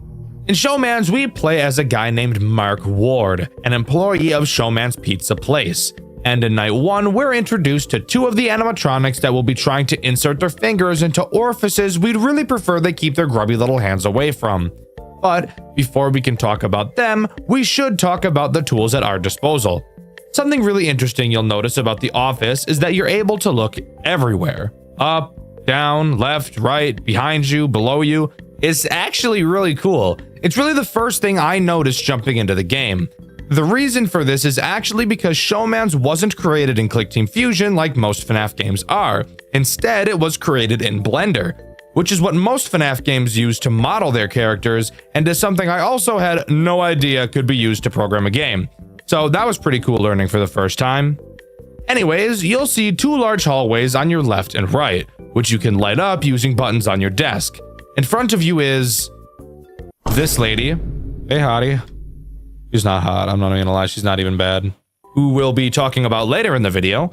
And if you look behind you, you'll be able to see the clock where you can tell how much longer of the night you have to get through. Oh yeah, and of course, there's cameras, because it really wouldn't be a FNAF game without those.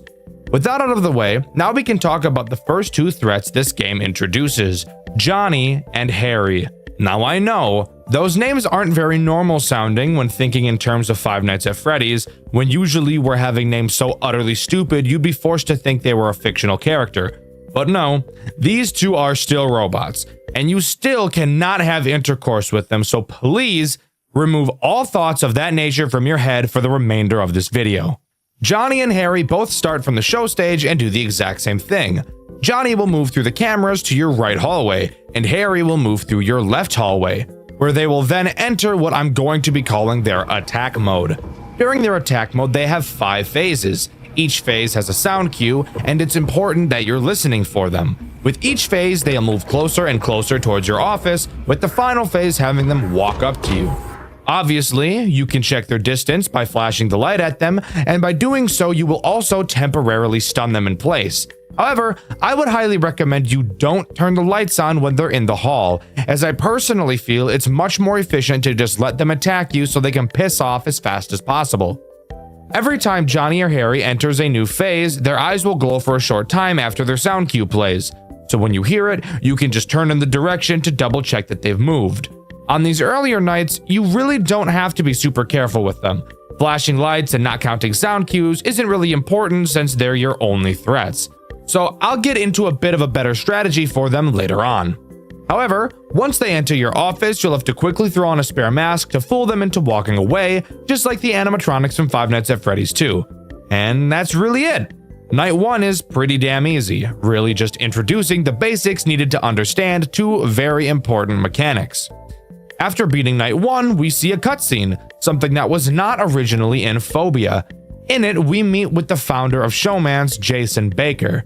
He confirms with us that only Johnny and Harry were active on our shift, and we confirm. Apparently, this should not be happening, and it's a known issue. So that's good at least. Jason tells us that a previous employee mentioned more characters moving, which in all honesty doesn't bode well for my anus, given the fact we still have 5 more nights of this to deal with. But we get our things and go home for the night, only to come back to work in the morning. Night 2 introduces 2 new animatronics, and let me tell you, this is where the game starts to show how much of a pain in the dick it's about to become. The first character we should talk about is the fine shite sitting in front of us, Peggy. Peggy reminds me a lot of the scrapped animatronics from Five Nights at Freddy's Pizzeria Simulator, just given the fact of the way she moves subtly like them. She also reminds me a lot of what Anissa's husband really doesn't want her to do to him.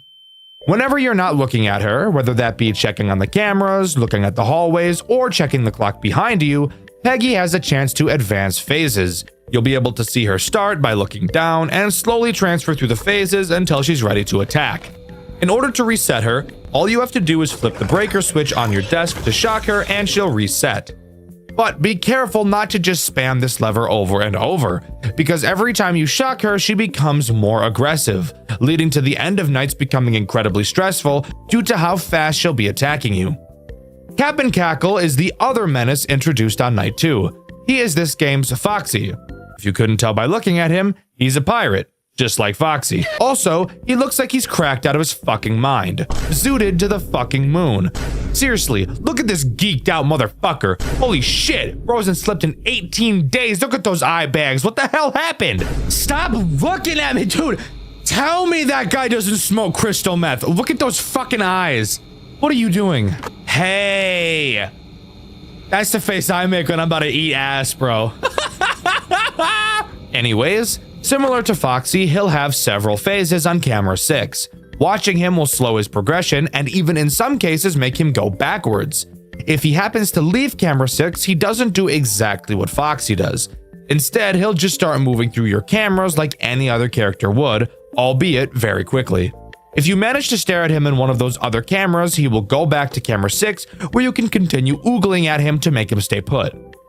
Both Peggy and Cap and Cackle work very well together, and the same goes for Johnny and Harry.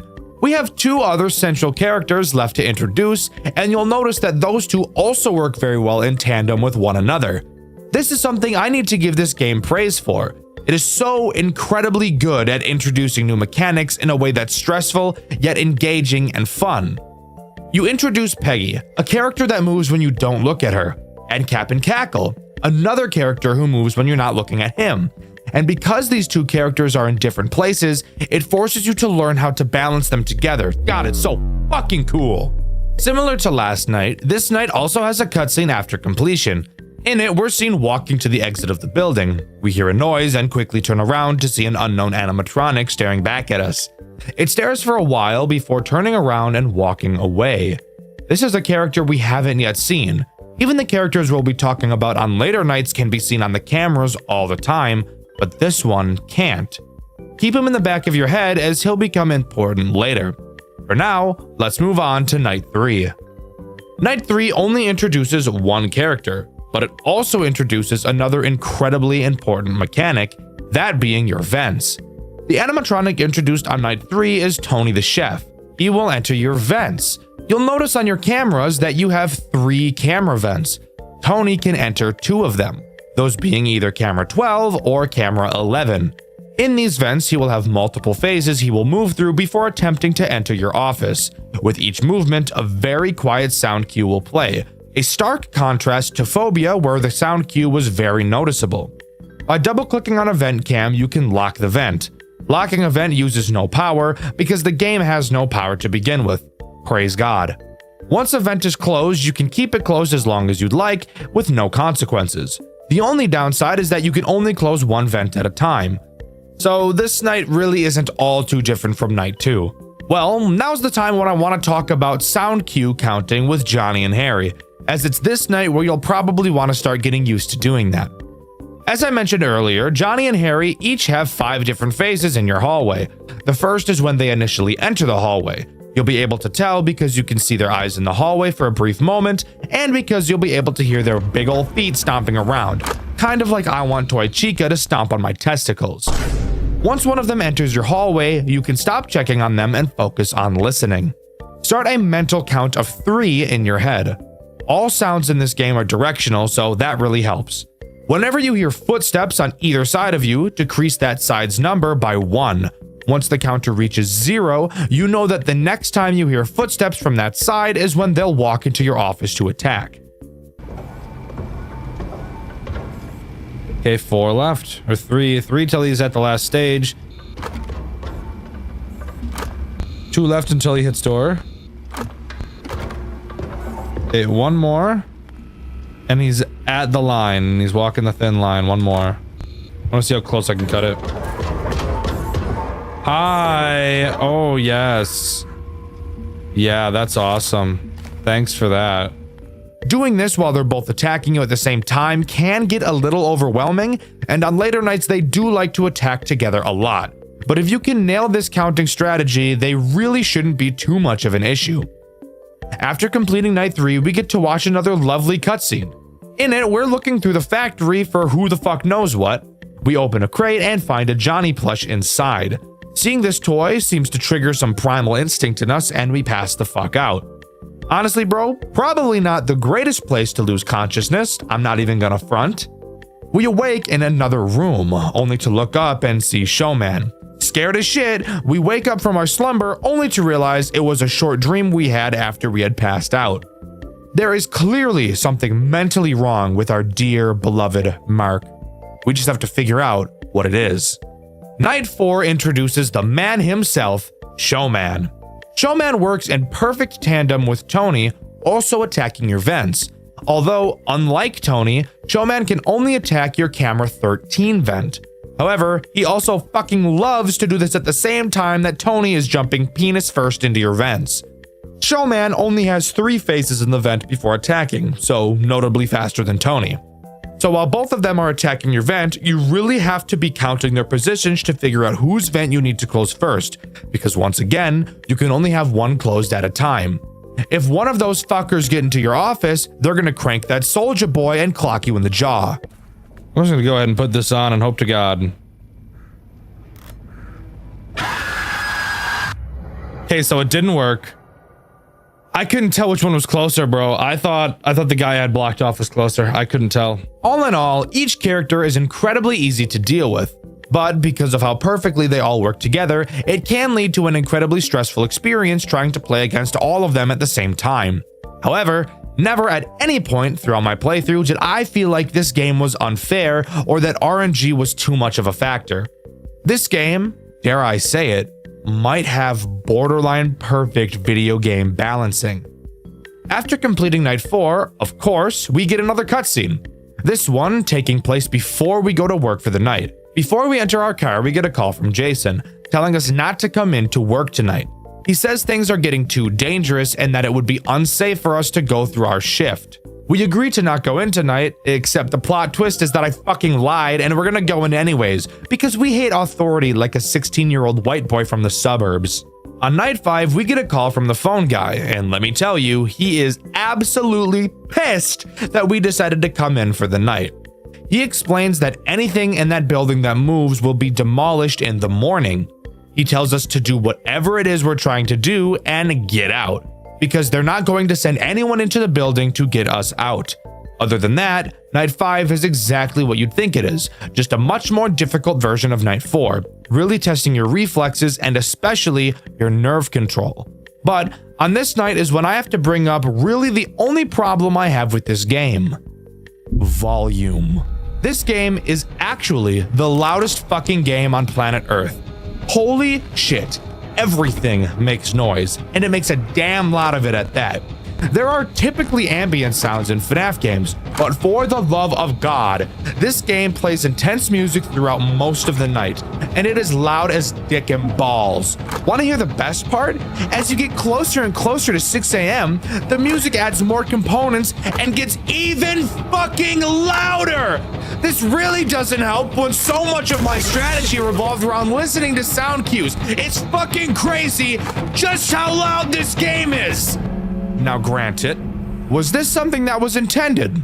Most definitely. And I'm not even saying that it's a bad thing, because obviously, inherently, it isn't. I was still able to beat the game just fine, and I feel like most other people would be able to beat it just fine as well. But this is something I couldn't not talk about.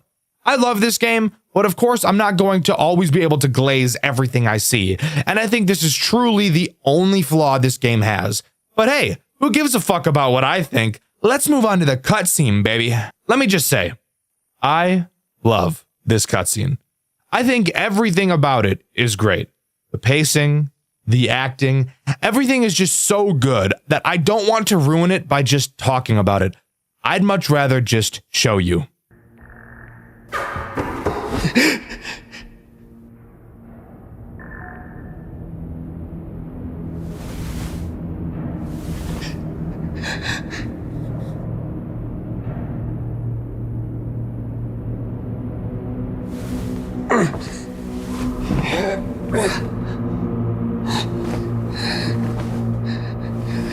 Ladies and gentlemen, boys and girls, put your hands together for our birthday boy!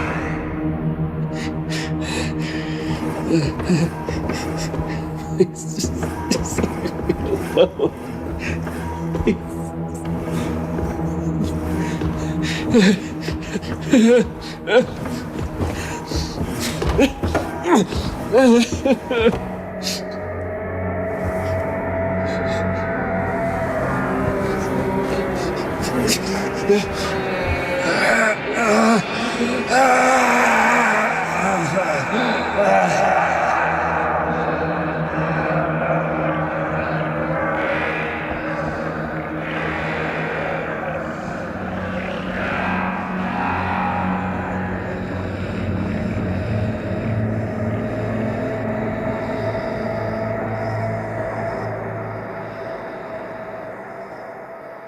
Well, god damn.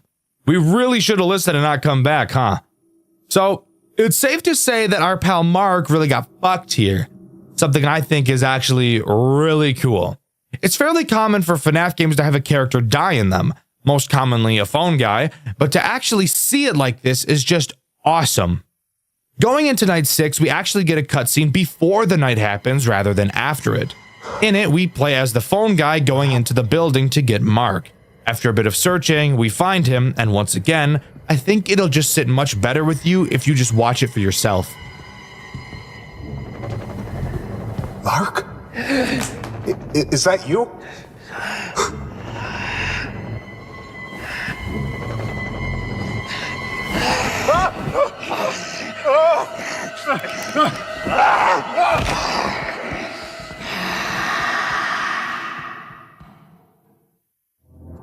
You shouldn't have went in there, bro. You shouldn't have went in there, bro. You shouldn't have went in there, bro. You should have done that shit.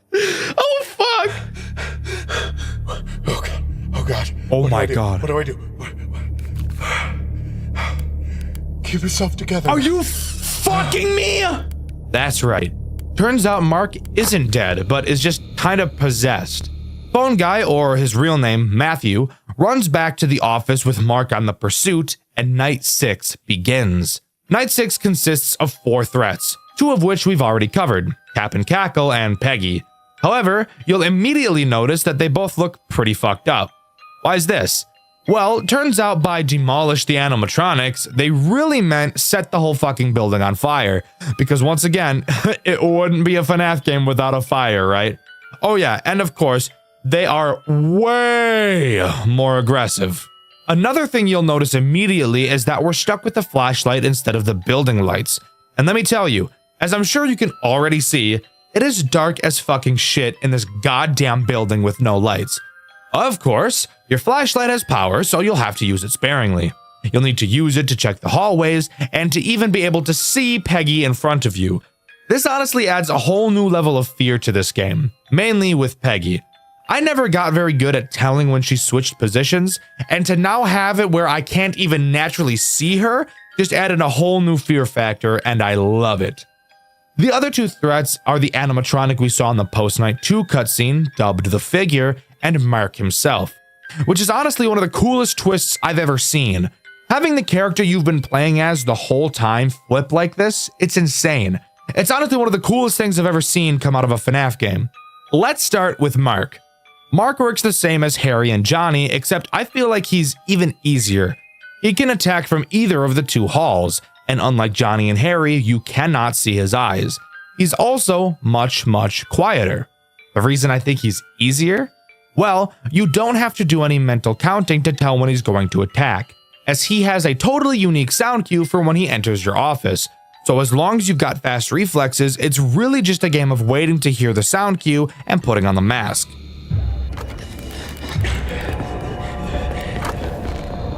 The final new threat on this night is, of course, the Figure. He takes the place of Tony and Showman attacking your vents. He can attack any of the 3 you have, since there won't be 2 characters going for the vents at the same time. Again, I honestly feel like this is easier than Tony and Showman. Of course, the Figure is fucking light speed fast when choosing and climbing through vents, so as long as you've got fast reflexes, it really shouldn't be too much of a challenge. Ironically enough, the main challenge I had with this night was not the 2 new threats, but the 2 returning threats, Peggy and Cap and Cackle. Again, these 2 have the best synergy out of any of the characters in this game, so bringing them back for night 6 was a no-brainer.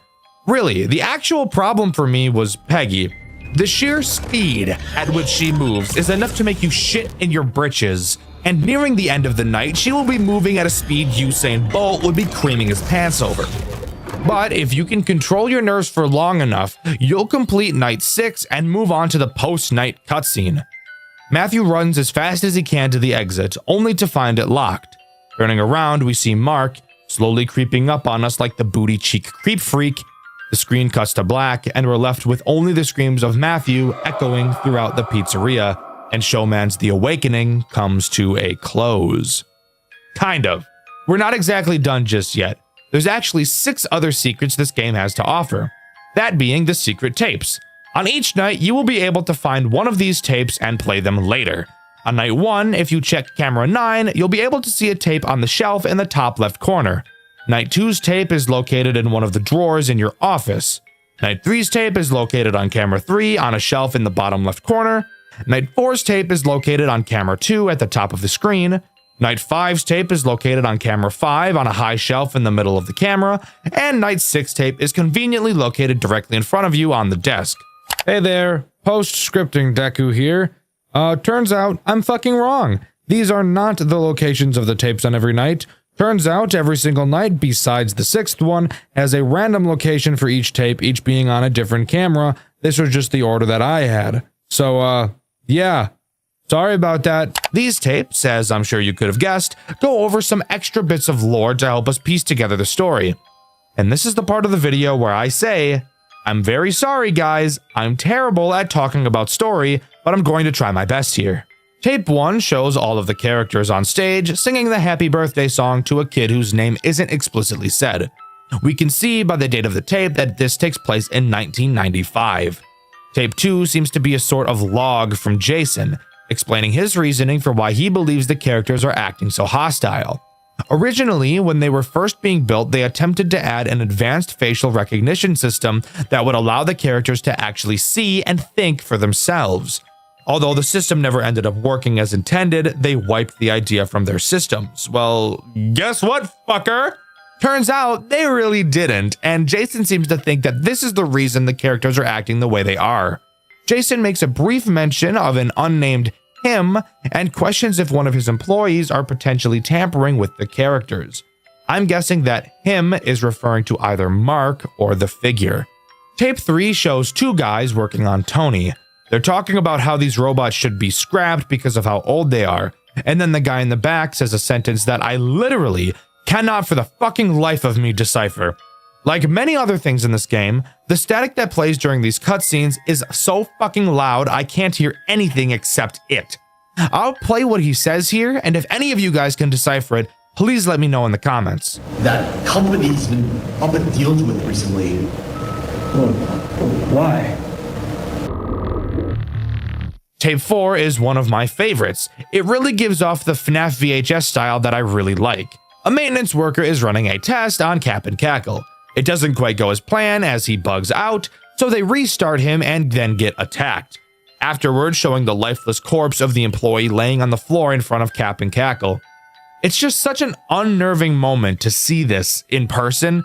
Usually when it comes to FNAF games and death, you don't see it. So seeing it in a game like this is really unnerving, and it adds a sort of realism to the actual events that are taking place. Tape 5 is probably my favorite of all the tapes, being the most terrifying in my opinion. In it, we're in the perspective of what sounds like a young girl. Hiding under a table, we hear a scream from another room. Shortly after, Johnny walks into the room and starts to look around. The girl accidentally makes a noise, and when she looks back up, Johnny is staring at her. And he quickly goes for the kill. This is such a fucking horrific and terrifying situation to think about being in, and I think that's why I like it so much. Just imagining being in the same situation makes my hair stand. Tape number 6 is an odd one. We appear to be being spoken to by the figure. He tells us that the birthday we saw earlier was Timmy's 12th birthday. He had 2 of his friends with him that day, and it was a party made specifically for him. Then we see 3 drawings of his friends, all of them sad. The figure appears in front of us and slowly glances up before the tape ends. Again, as I've previously stated, lore analysis is not my strong suit at all, so I really can't even begin to imagine what anything here means. I know robots mad and robots kill, and I think that is neat enough. Overall, Showman's The Awakening is such a big step up from Phobia, and while I still do love that game, I think I love Showman's even more. Amazing graphical upgrades, fantastic cutscenes, and a gameplay loop that's so fun, difficult, yet still not frustrating. This game really has it all, and I truly think it's a fantastic game to play if you're at all interested in horror games.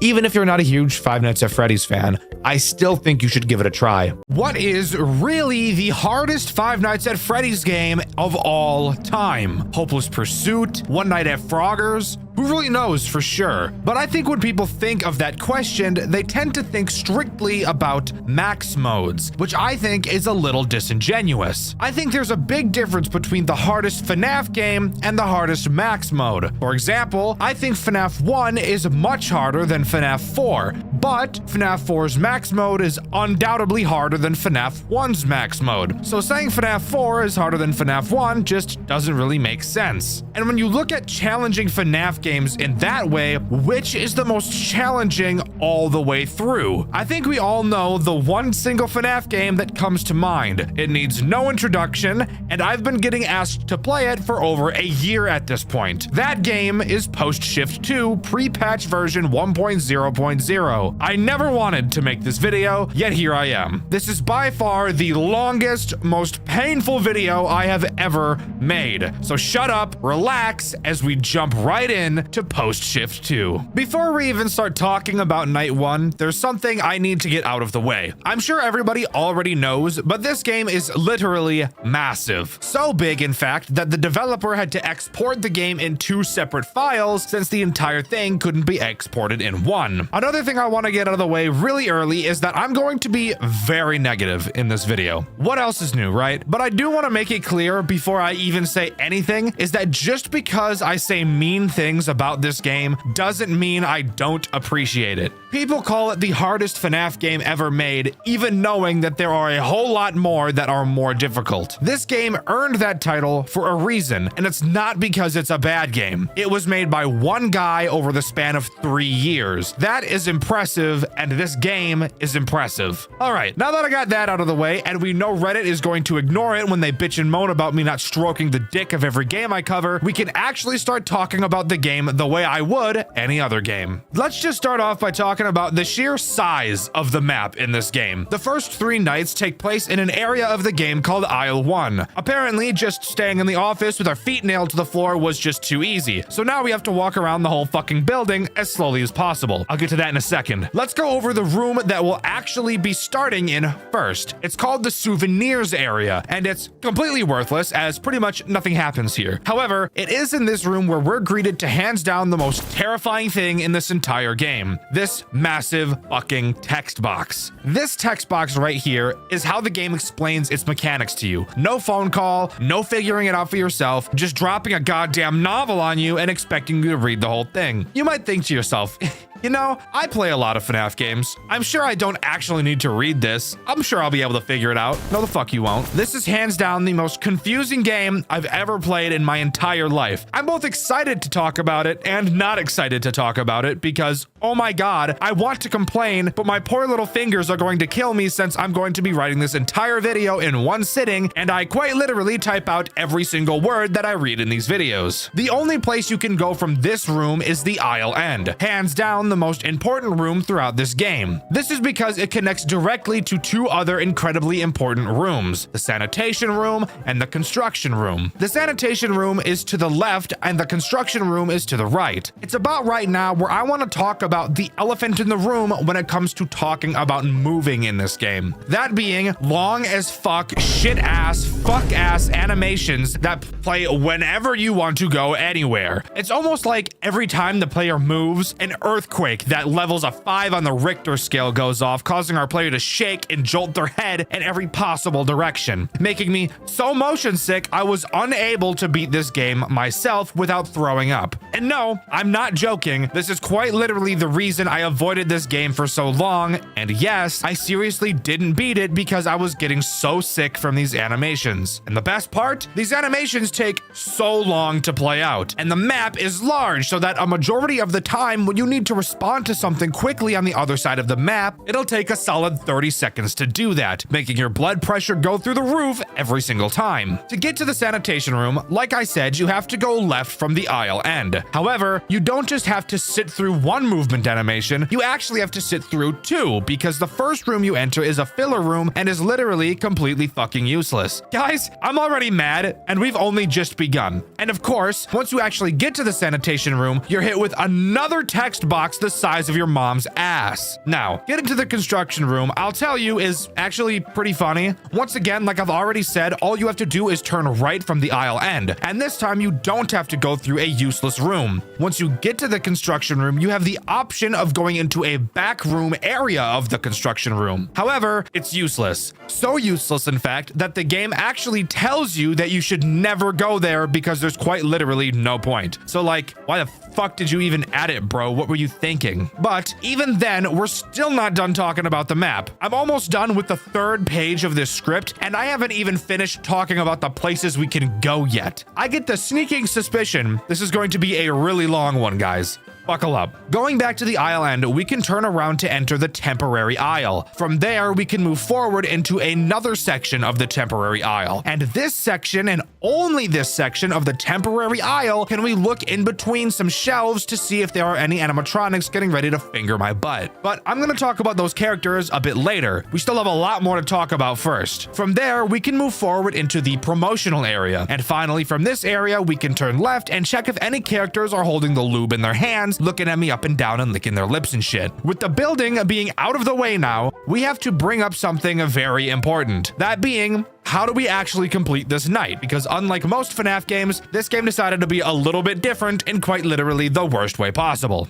In order to complete a night in Post Shift 2, you actually have to do 2 things. The first is pretty simple, just survive until 6 a.m. However, the next thing you have to do really makes that first task seem pretty pointless. You have to complete 3 different tasks around the building using something you have called a halfless repair drone. And this drone is controlled by our employee maintenance monitor, or EMM, as I will be referring to it from now on. Now, we need to just take a second to relax. Guys, if you're not ready for some old school, classic Dxtr White complaining, I highly suggest you come back to this video a bit later because that's going to be what approximately the remaining of this video is going to be. The requirement of using your EMM to complete tasks brings up hands down the biggest problem this game has to offer. It tells you literally fucking nothing. Do you want to know how to open the EMM? Well, it's pretty easy. All you have to do is hover over and click the left corner of your screen. Dxtr, is that the top or bottom corner? Would you believe me if I told you the game didn't tell you? And better yet, would you believe me if I told you that quite literally the only time it tells you how to open the EMM is in the first room of the game in 1 sentence in a giant paragraph of text and literally never again? Would you believe me if I said that? Well, you should, because that's literally what happens. How in the name of fuck did the developer think that this was a good way to explain this to the player? Once you leave this room for the first time, this guide will never appear again. So if you either don't read that sentence or forget what it said, you're just not even going to know what the EMM is. This is insanity. But maybe I'm nitpicking, even though I know I'm not. Let's continue. Just kidding. I'm still not done complaining yet. Do you want to know something even worse than what I just told you? After you manage to open up the EMM, the game doesn't tell you that the repair drones are important. Well, it kind of does, but it doesn't make it obvious. The only place this game tells you that the drone is important is after you click the drone repair button. Then, once in the repair drone menu, if you look at the text box on the side, only in the 3rd paragraph does it tell you that this drone is required to complete the night. Actually, what the fuck is going on right now? Someone tell me I'm not over-exaggerating. This is terrible. You people wanted me to play this. Why?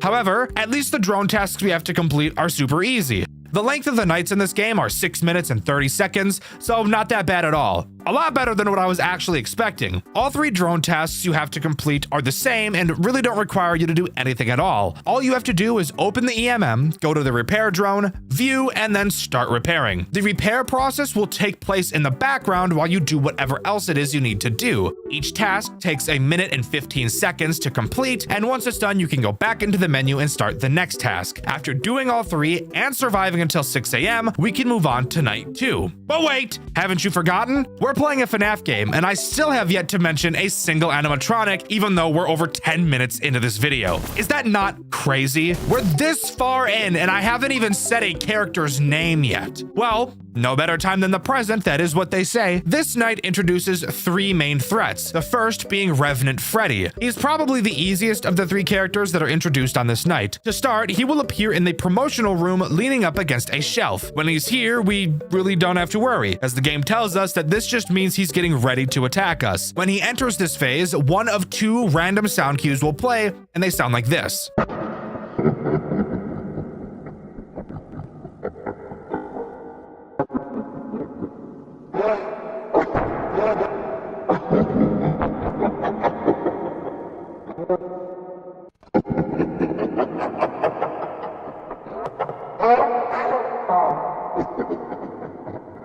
Now we get to talk about how stupid the rest of the way Revenant Freddy attacks really is. Once Revenant Freddy decides to attack us, he will move to the other part of the promotional room, that part being that direction I told you that you can turn in a bit earlier. Once Revenant Freddy is here, that means he's about to kill you. However, for some reason, he plays no sound cue when moving into this position. You know, the position he gets into that actually matters. Yeah, you just have to figure that part out by yourself.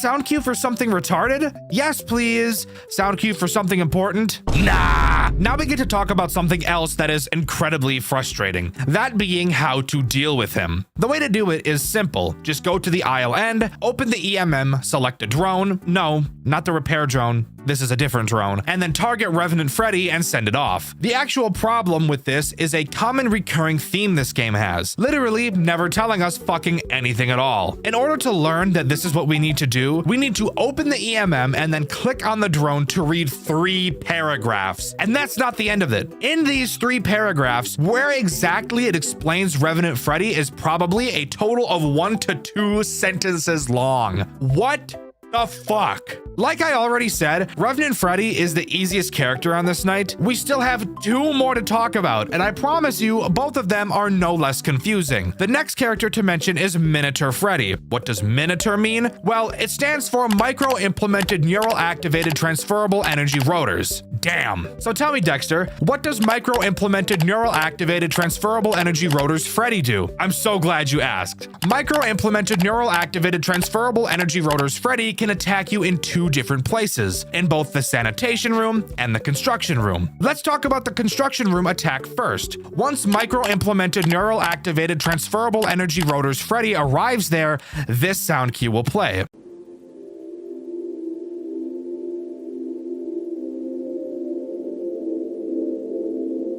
Once that sound cue plays, we need to drop everything we're doing and go to the construction area just so that we can watch Micro-Implemented Neural Activated Transferable Energy Rotors Freddy climb out of a hole in the floor. Once Micro-Implemented Neural Activated Transferable Energy Rotors Freddy climbs out of the hole, a 15-second timer will appear on the screen telling us to go to the promotional area. If you don't get to the promotional area by the time that timer runs out, Micro-Implemented Neural Activated Transferable Energy Rotors Freddy is going to butt bang us, and we just don't want that at all. Once we get to the promotional room in time, we will survive the attack for some reason. I don't really know why this makes us survive, but it does. Cool. Now, what about the other attack that Micro-Implemented Neural Activated Transferable Energy Rotors Freddy can do? Once again, this attack happens in the sanitation room. Once he appears in this room, another sound cue will play letting us know he's arrived that sounds like this.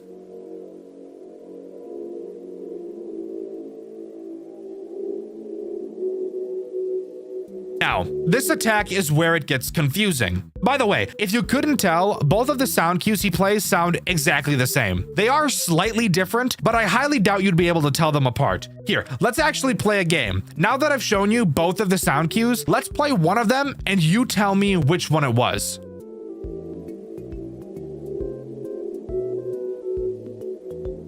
All right, did you make your guess as to which room that would mean Micro-Implemented Neural Activated Transferable Energy Rotors Freddy went to? Well, if you said the construction room, you'd be completely fucking wrong, because that's the sound cue he plays when he goes to the sanitation room. Anyways, once he's in the sanitation room and you get there, depending on how fast you got there will change the way this attack will play out. If you got there super quickly after the sound cue went off, when you open this vent, he'll look like he always does. Show up a little later, and for some reason, he'll have a rabbit ear. Why? I really don't fucking know. And if we wait a really long time before opening the vent, he'll look like another character we'll mention later, Revenant Bonnie. Why does he literally transform into another character? I actually have no idea. It makes no sense at all, but let's just deal with it. After seeing which version of micro-implemented neural activated transferable energy rotors Freddy we got, we'll have to open up the EMM and answer 4 questions. These questions being, does your Minotaur have a rabbit ear yet? Does it reside within the cleaning area currently? Does it almost look like a completely different character? And would you like us to revert the Minotaur's form? Obviously, depending on which version of micro-implemented neural activated transferable energy rotors Freddy that appeared, we will have to answer these questions differently. But if we answer them all correctly, then micro-implemented neural activated transferable energy rotors Freddy will leave and we'll be safe to continue doing what we were doing. And by the way, don't worry, I'll stop saying the full acronym now. I'll just be calling him Minotaur Freddy from now on. Now we get to talk about the final and most annoying threat this night introduces, Minotaur Foxy. Holy shit, this guy actually sucks so bad it's hard to breathe just thinking about him. Minotaur Foxy, like Minotaur Freddy, can attack from 2 different places. He can either go to the promotional area or can go to that special place in the shelves we can look through in the temporary aisle. In both locations, you have to deal with him in the same way. It's just finding him that's the problem. Speaking of, once he spawns, he'll play this sound cue.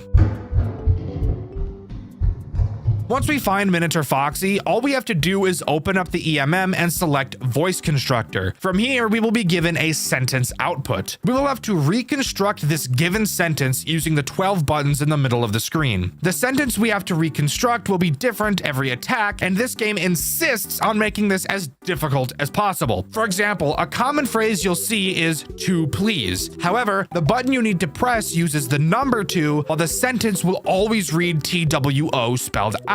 It's confusing for the sake of being confusing, and I fucking hate that. Also, I'm sure it's obvious, but none of the ways we defend ourselves from characters in this game make any sense at all. I'm not going to waste your guys' time by talking about how they don't make sense every time we bring up a character, but just know I do think they're all stupid. Also, just one more thing I want to complain about before we move on. This game tells you that the stupid shelf place exists and that Minotaur Foxy can appear there literally in 1 sentence in the middle of a text box in the tutorial. This is by far the biggest problem this game has. I know I've said it a lot, but it just doesn't fucking tell you anything at all. One more thing I have to mention before we move on are the bonus objectives in this game, because of course this game has those. 2 of the bonus objectives on this night are quite literally impossible to miss as long as the night is completed. Those tasks being survive Revenant Freddy twice and survive Minotaur Foxy once. And that will always happen on the first night, so you don't even have to think about it. The only other 2 tasks on this night can be failed, however, it's pretty unlikely that you will. The first requires us to beat the night optimally, and there's actually something in the night that tells you how optimal the night has been so far. And the way you keep it optimal is just by doing the drone tasks as fast as possible. The only other objective on this night is completing the night at 6 a.m. with less than 10 excess seconds. This is referring to the fact that after you reach 6 a.m., the night won't end until you finish your tasks. Once you reach 6 a.m., the game will start an excess seconds timer. So as long as you complete all 3 of the drone tasks before 6 a.m. happens, then you'll complete this objective, which, considering the tasks only take 1 minute and 15 seconds and the night is 6 minutes and 30 seconds long, this really shouldn't be a problem. All right, with all of that out of the way, it's finally time to move on to night 2. Holy shit. We're just over halfway through the length of a normal Dxtr White video, and we're only on to night 2.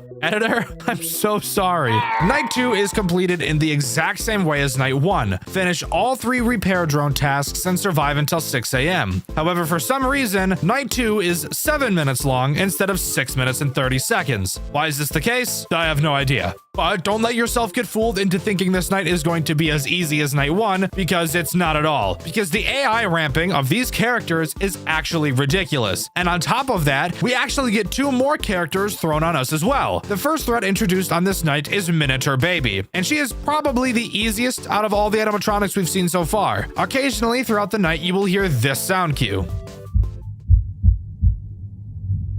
This tells us that Miniature Baby has appeared in the souvenirs area. Yeah, I kind of lied before when I said this room was useless. Miniature Baby is actually the only reason it isn't useless. Something about Miniature Baby is that she is way more forgiving than every other character in this game. Once you hear her sound cue play, you have a good 40 seconds before she actually kills you, giving you plenty of time to check for all other characters before going over to deal with her. The way we deal with her also isn't too hard. Once we see her standing in the corner, all we have to do is open up the EMM and go to the Emotion State tab. Once in this tab, we will press the Run Memories button, and then we can start cycling through Baby's memories. Once we find one that is happy and not depressing, we will have to lock that memory, and that will make Miniature Baby go away. Of course, this game has to follow the pattern of not teaching us a fucking thing, as this game neglects to tell us which of her 10 possible memories are positive. Spoiler alert, only 3 of them are, and this is what they look like. What about these images scream positive? I have no fucking idea, but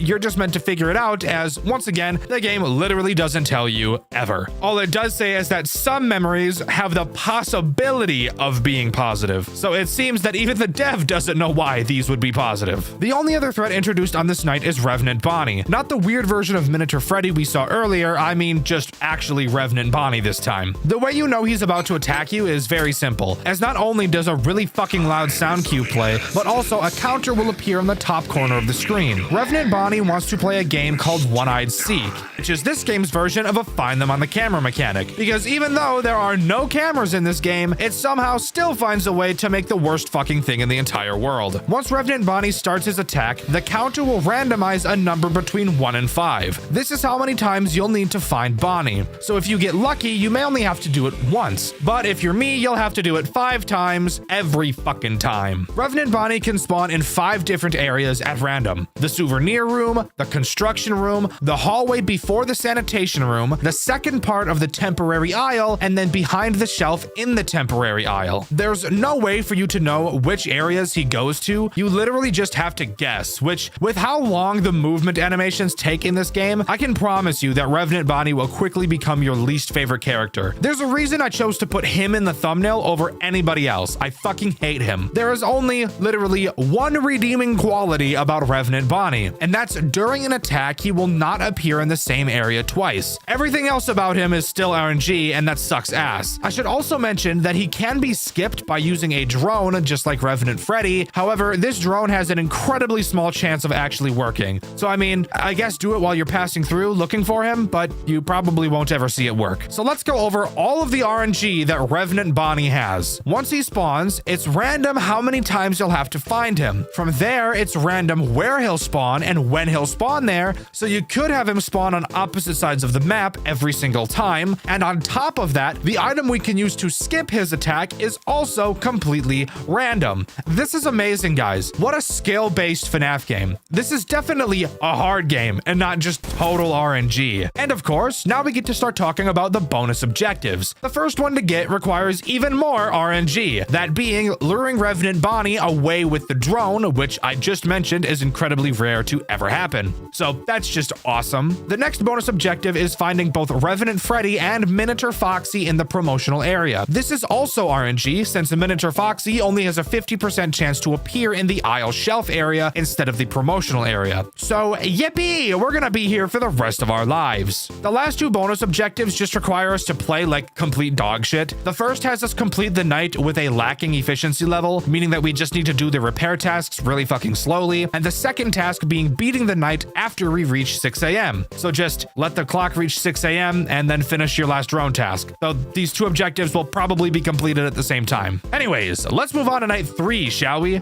The way we beat this night is exactly the same as night 2, so I won't touch on that. But there are another 2 characters added on this night, bringing the total up to 7. Fucking awesome. Love it. The actual threats introduced on this night are Remnant Chica and Remnant Foxy. And before we actually talk about them, I want to bring up something that confused me. For some reason, both Freddy and Bonnie have the name Revenant, while Chica and Foxy use the word Remnant. Why is there this change in their names? I don't have any idea, and from what I read on the wiki, it's not explicitly explained, so we're just gonna ignore it, and if I misspeak for the rest of the video and don't notice, I just don't give a fuck. But if you guys want to have fun, take a shot every time I mess it up. So let's talk about Remnant Chica first, since she's by far the easiest, but that doesn't exactly mean she's easy. And for those of you who have played this game before, you know exactly what I'm talking about. Remnant Chica spawns in the construction room, but in the back area of it. Yeah, you know, that area of the construction room that the game itself told us we should never go to because it's useless. Usually I'm the one lying in these videos, but for some reason the game is the one doing the lying this time. Regardless, when Chica spawns, she will make this sound cue.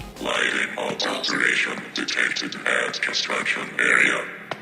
Once we hear this sound cue, all we have to do is go to that corner of the construction room and stare at the hole in the floor until we see a yellow flash, which, yes, by the way, of course it's random how long this will take. Then after we see it, all we have to do is run back to the aisle end and launch a drone to distract her. So she is basically just Revenant Freddy in a different area. The only reason she's more frustrating than Revenant Freddy is because of where she's located. It takes so fucking long to get over there and so fucking long to get back that if literally any other character spawns while you're dealing with her, you are pretty much guaranteed to lose. The only other threat introduced on this night is of course Remnant Foxy, who, would you believe me, also uses that funny little area in the construction room that the game told us itself was fucking useless. Isn't that just revolutionary? I'm gonna make a FNAF game where the phone guy just fucking lies about how to deal with characters. I can just see it now. 5 Nights with Dexter, where we have a phone guy tell us to close the door on a character, but what we actually have to do is cup our hands below our bare ass, squat down and take a shit in them, then play patty cake with the animatronic at our door. Except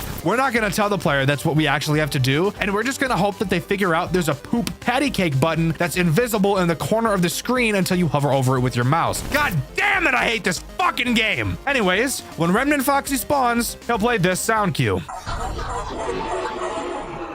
When he does, he'll appear in the hole where Remnant Chica appears. You'll have to go over to him and look at him, then just like Remnant Chica, go deploy a drone for him. However, Remnant Foxy also has another possible way to attack us, and that's by crip walking up to us like some of the pedophiles you see on To Catch a Predator. Seriously, look at this predacious walk he has and tell me he's not using that hook to reel in some kid's ass on the down low. Anyways, once he does walk up to us, we'll have to open up our light module. This is not inside of our EMM. Instead, it's actually another invisible button that the game basically doesn't tell you about in the bottom right corner of the screen. Once you pull this up, all you have to do is press the 3 buttons on it in order, really slowly, and then Remnant Foxy will go away. Again, why does this work? Ride my dick like a bike, that's why. Anyways, those are the only new threats on this night, which means we're free to move on to the bonus objectives. The first and fourth objectives are pretty easy. The first has us complete the night with optimal efficiency, just like night 1, and the fourth requires us to use the drone to get rid of Remnant Foxy.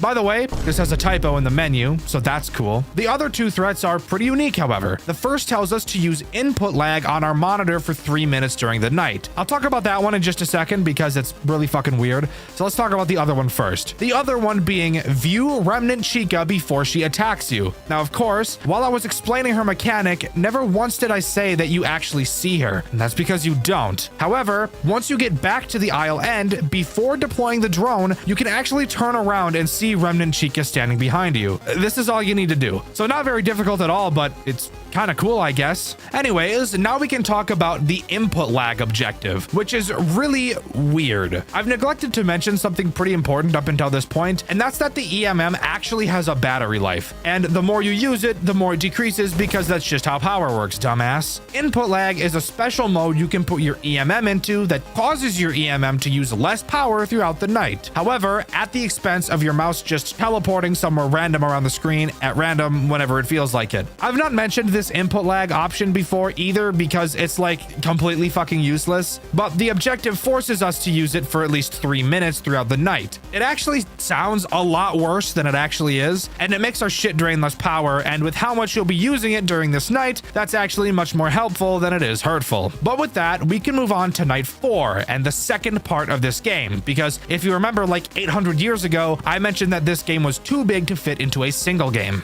Alright, this is where the game starts to get fucking insane, so really prepare yourself for this. Night 4 introduces a brand new area to the game and a shitload more threats to deal with. This new area is called the Miniature Containment Room or something like that. I can't remember and I'm too lazy to look it up. I know, I'm an amazing YouTuber, aren't I? This area is a lot smaller than the map we've gotten used to, but it's also only used for a single night, so that's probably why. The main room we'll see is the Containment Area, in which we can see one of the characters this night introduced introduces Remnant Puppet. Turning to the right, we have some fucking boxes, and turning to the right again, we'll show an area where we can see Remnant Balloon Boy. Going back to the main room, we can look under the desk, and I'll mention why later. And finally, turning to the left from the main room, we can climb up a ladder, which legitimately takes about 6 fucking seconds of animation time.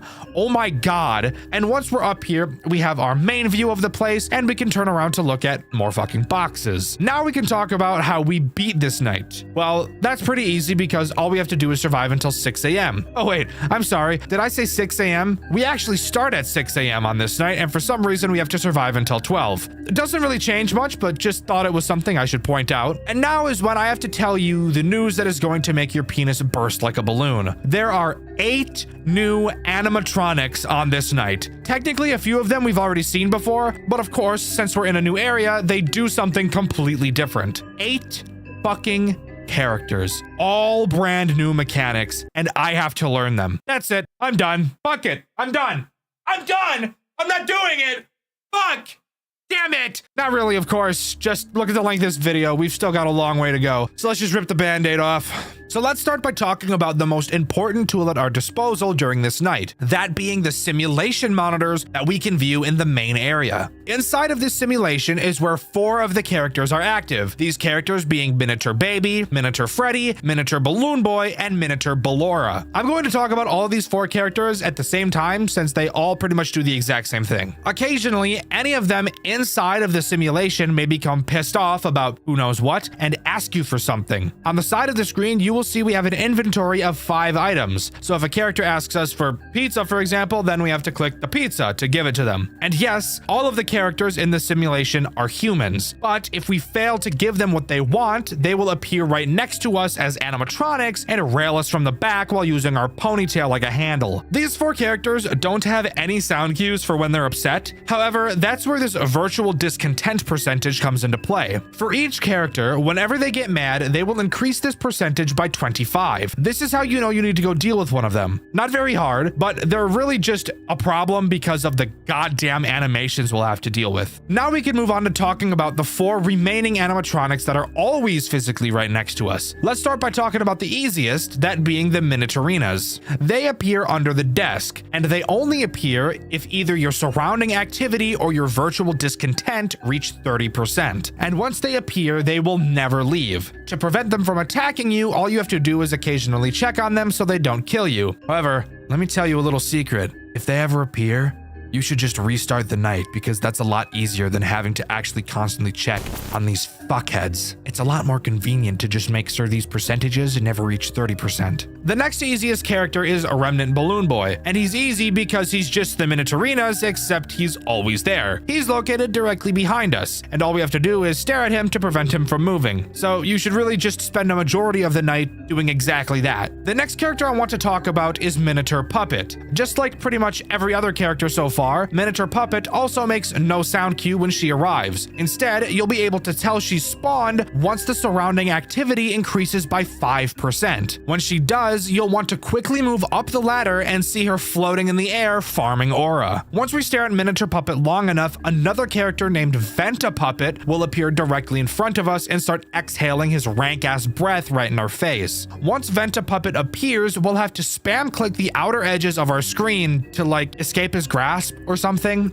I really don't know. And once we do that enough, both of them will leave and our surrounding activity will return to around 10%. And finally, we only have one more threat to talk about, and that is Remnant Puppet. She is by far the most difficult character on this night, so let's just get her out of the way. She will appear on the main monitor directly in front of us, and using this monitor is how we track her location. In stage 1, the monitor will say observe. In stage 2, she will get closer and the monitor will say its name like vowels when there's an E at the end of the word. What? Am I retarded? Bro, I must be losing it. I've been staring at Google Docs for too long because what the fuck did I just write? However, stage 3 is when things get bad. The monitor will change to say I am above, and it's at this time where we need to click the screen a fuck ton of times until the text Y/N shows up. Multiple times means like fucking 30, by the way, so get ready to break your mouse in half. Once the YN text appears, you have to press Y and then move up to the top area of the map. Then we have to turn around and watch the puppet crawl behind the box back into the 9th circle of hell where it came from. And that's it. I said she was the hardest, but that's really just because of how quickly you have to click about 7 million times. With all of the threats out of the way, we can move on to the bonus objectives. And thankfully, 2 of them are super easy. The first has us escape Venta Puppet, which is literally required to beat the night anyways, so that's cool. And the second is dying to Remnant Puppet, which is also not hard. However, the other 2 objectives on this night are actually pretty fucking hard. The first being getting no errors while doing the simulations. That means you can't mess up and give an unhappy character the wrong item, or give a happy character an item at all because they didn't ask for one. This is only hard because understanding which each item is kind of weird since the pictures make no sense. And finally, the hardest objective in both this night and the entire game so far is to not have Remnant Balloon Boy move from his starting position throughout the whole night. This just means we have to stare at this fat, ugly piece of shit for the majority of the night. However,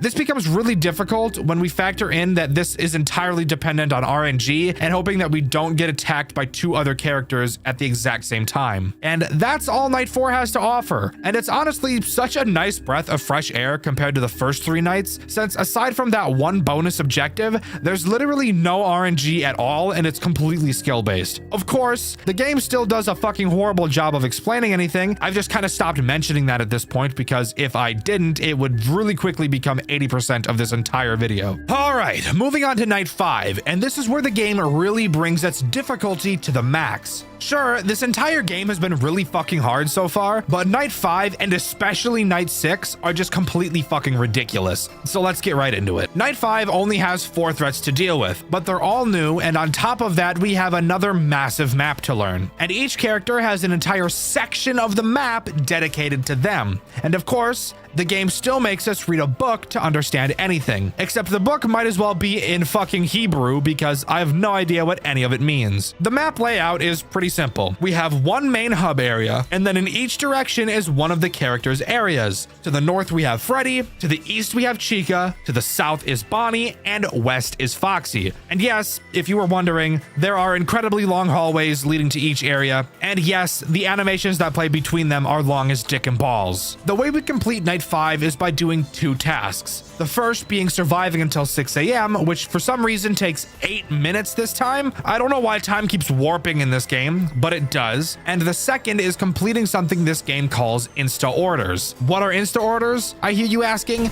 Well, don't ask the game because it does a dog shit, horse shit, human shit job at it. So let me just tell you instead. Now, Insta Orders are really fucking stupid. You can do them throughout the night, but you really shouldn't. The game only needs you to complete 1 to finish the night, but the order has to be completed after you hit 6 a.m. And doing them during the night literally provides you no benefit aside from wasting your time. So just like wait until 6 a.m. to do them. The next thing we have to do once it's actually time to do the order is to establish a web line or something. To do that, all you have to do is open the monitor and press Q to open the additional monitor. Now, you might be wondering why I told you that you need to press Q. I never talk about the keybinds in FNAF games unless they're really fucking dumb. Well, that should have been the key takeaway there because this keybind is really dumb. The reason it's so dumb, well, I'm not kidding.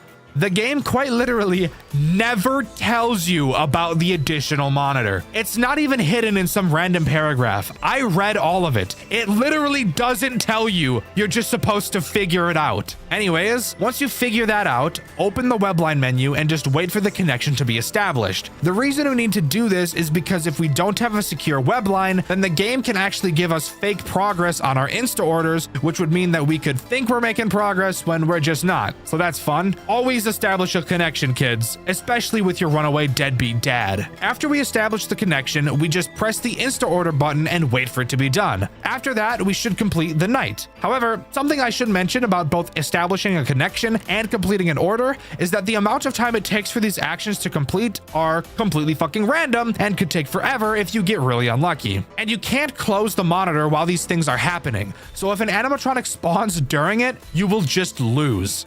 Amazing. All right, now let's move on to talking about the threats introduced. Keep in mind that each of them are dealt with in a completely different way, and each of them are located in a completely different spot on the map that takes 400 years to get to, and everything is RNG based and sucks dick. Got that? Cool. Let's talk about the first threat, Subject 1 Freddy. You know Freddy will spawn when you hear this sound cue.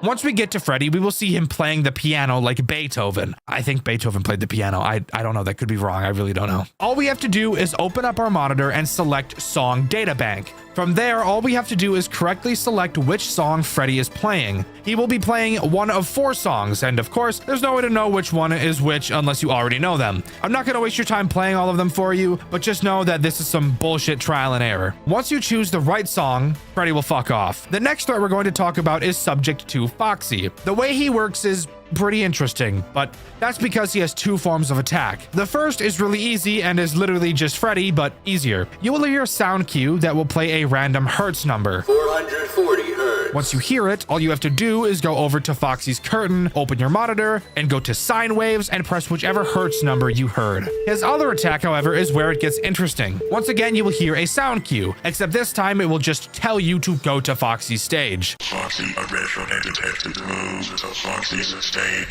Once you get there, you'll notice that you can't see Foxy poking his head out of the curtains like you saw last time. What you have to do is open up your monitor and then open the extra monitor and click cameras. This will show a camera inside of Pirate's Cove. You'll have to wait for Foxy's eyes to disappear, then close your monitors and click at the button at the bottom of the screen that says declare missing Foxy eyes. And of course, if you were wondering, the game literally doesn't tell you this fucking button exists at all. So that's just cool. Next up, I want to talk about Subject 3 Chica, who, I'll be honest, I still don't really understand how she works, but dealing with her is super easy. And I know that doesn't make sense, but just shut the fuck up. It'll make sense in just a second. When Chica attacks, she will make this sound cue.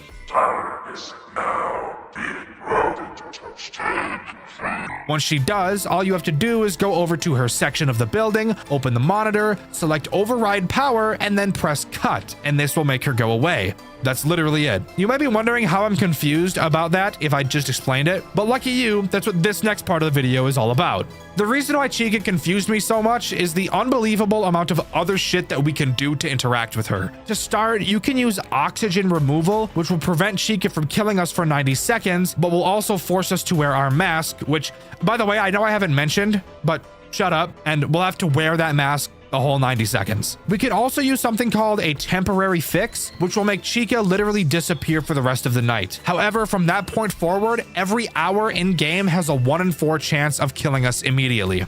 We can use something called Prevent, which will stop Chica from ghosting for 120 seconds, but as a result, she'll become more hostile. And if you don't know what ghosting means, me too, bro. What ghosting means is that she'll just damage your mask. You might ask how we know that she's damaging it, and when she damages it. Maybe there's a sound cue, maybe there's a... Nope! The game just doesn't fucking tell us, so I have no idea, and I can't answer that question. So my main question is just, why the fuck does all this extra shit exist?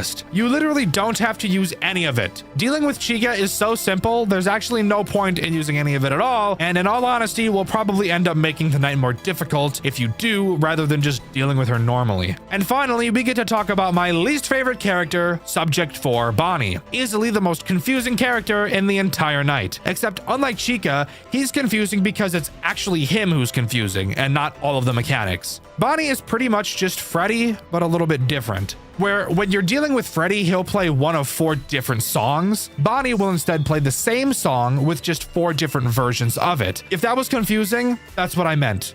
His song sounds like this.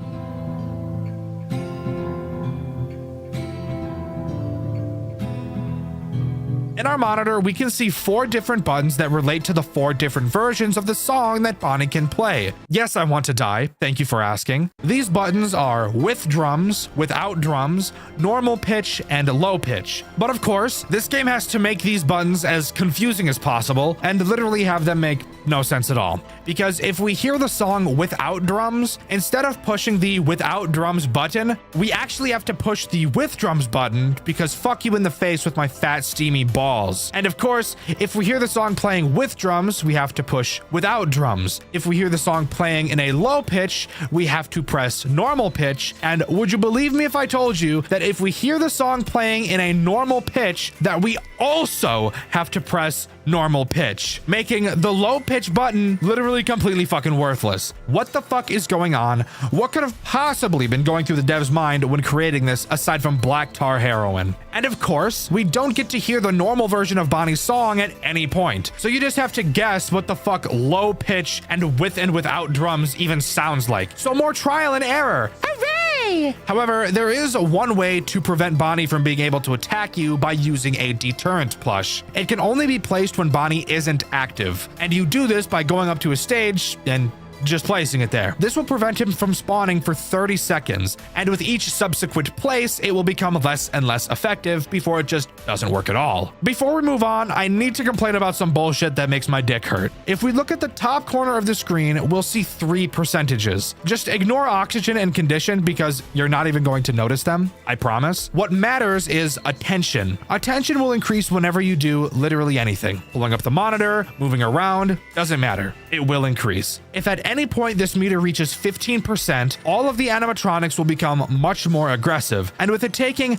9 fucking seconds to move between rooms, when they're this aggressive, you're going to lose every single time. And the best part? That is never once explained by the game. It never tells you that reaching 15% is basically a game over. It only tells you to be wary of your attention meter. What kind of fucking tutorial is this? Are you retarded? This is the equivalent of when AAA studios test their games on top of the line equipment and then release a game that nobody can play because they don't have a $12 million supercomputer. God damn it, bro. Just explain shit better, for the love of fuck. Now let's move on to the bonus objectives. 2 of them are pretty damn easy. The first has us encounter Chica while she's ghosting. So just like enter her room a bunch and you'll get it. And the next one is completing the night with optimal mask damage or whatever. Just use the mask as little as possible and don't use it while Chica's ghosting. Pretty easy. The next objective is a little bit harder. That being completing the night without the plushie losing its effectiveness too much. That's referring to the Bonnie plushie, since I haven't mentioned another plushie, you dumbass. You can get away with using the plushie 3 times throughout the night before you lose this objective. So just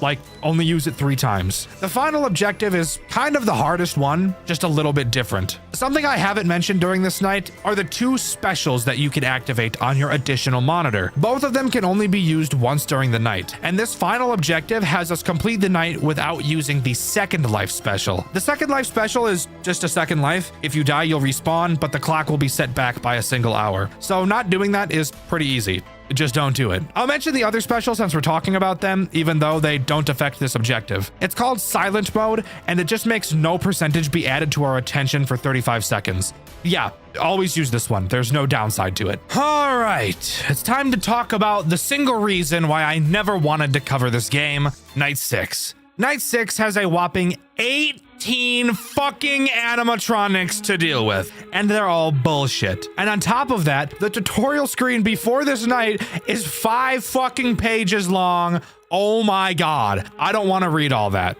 But I'm making this video, so obviously I read all of it, or else I wouldn't be able to tell you what you have to do. Let's start by talking about the map. Thankfully, the map is only 1 room. I was thinking it was gonna be fucking massive, but at least that's something I don't have to worry about. The way we complete this night is by surviving until 6 a.m., but that's not it. Even after we get to 6 a.m., we still have to survive another 200 seconds, making this night a total of 12 fucking minutes long. Oh my god, kill me. On top of that, we have to do another insta order, except just like the last one, we can't do it at all until the survival task has been completed.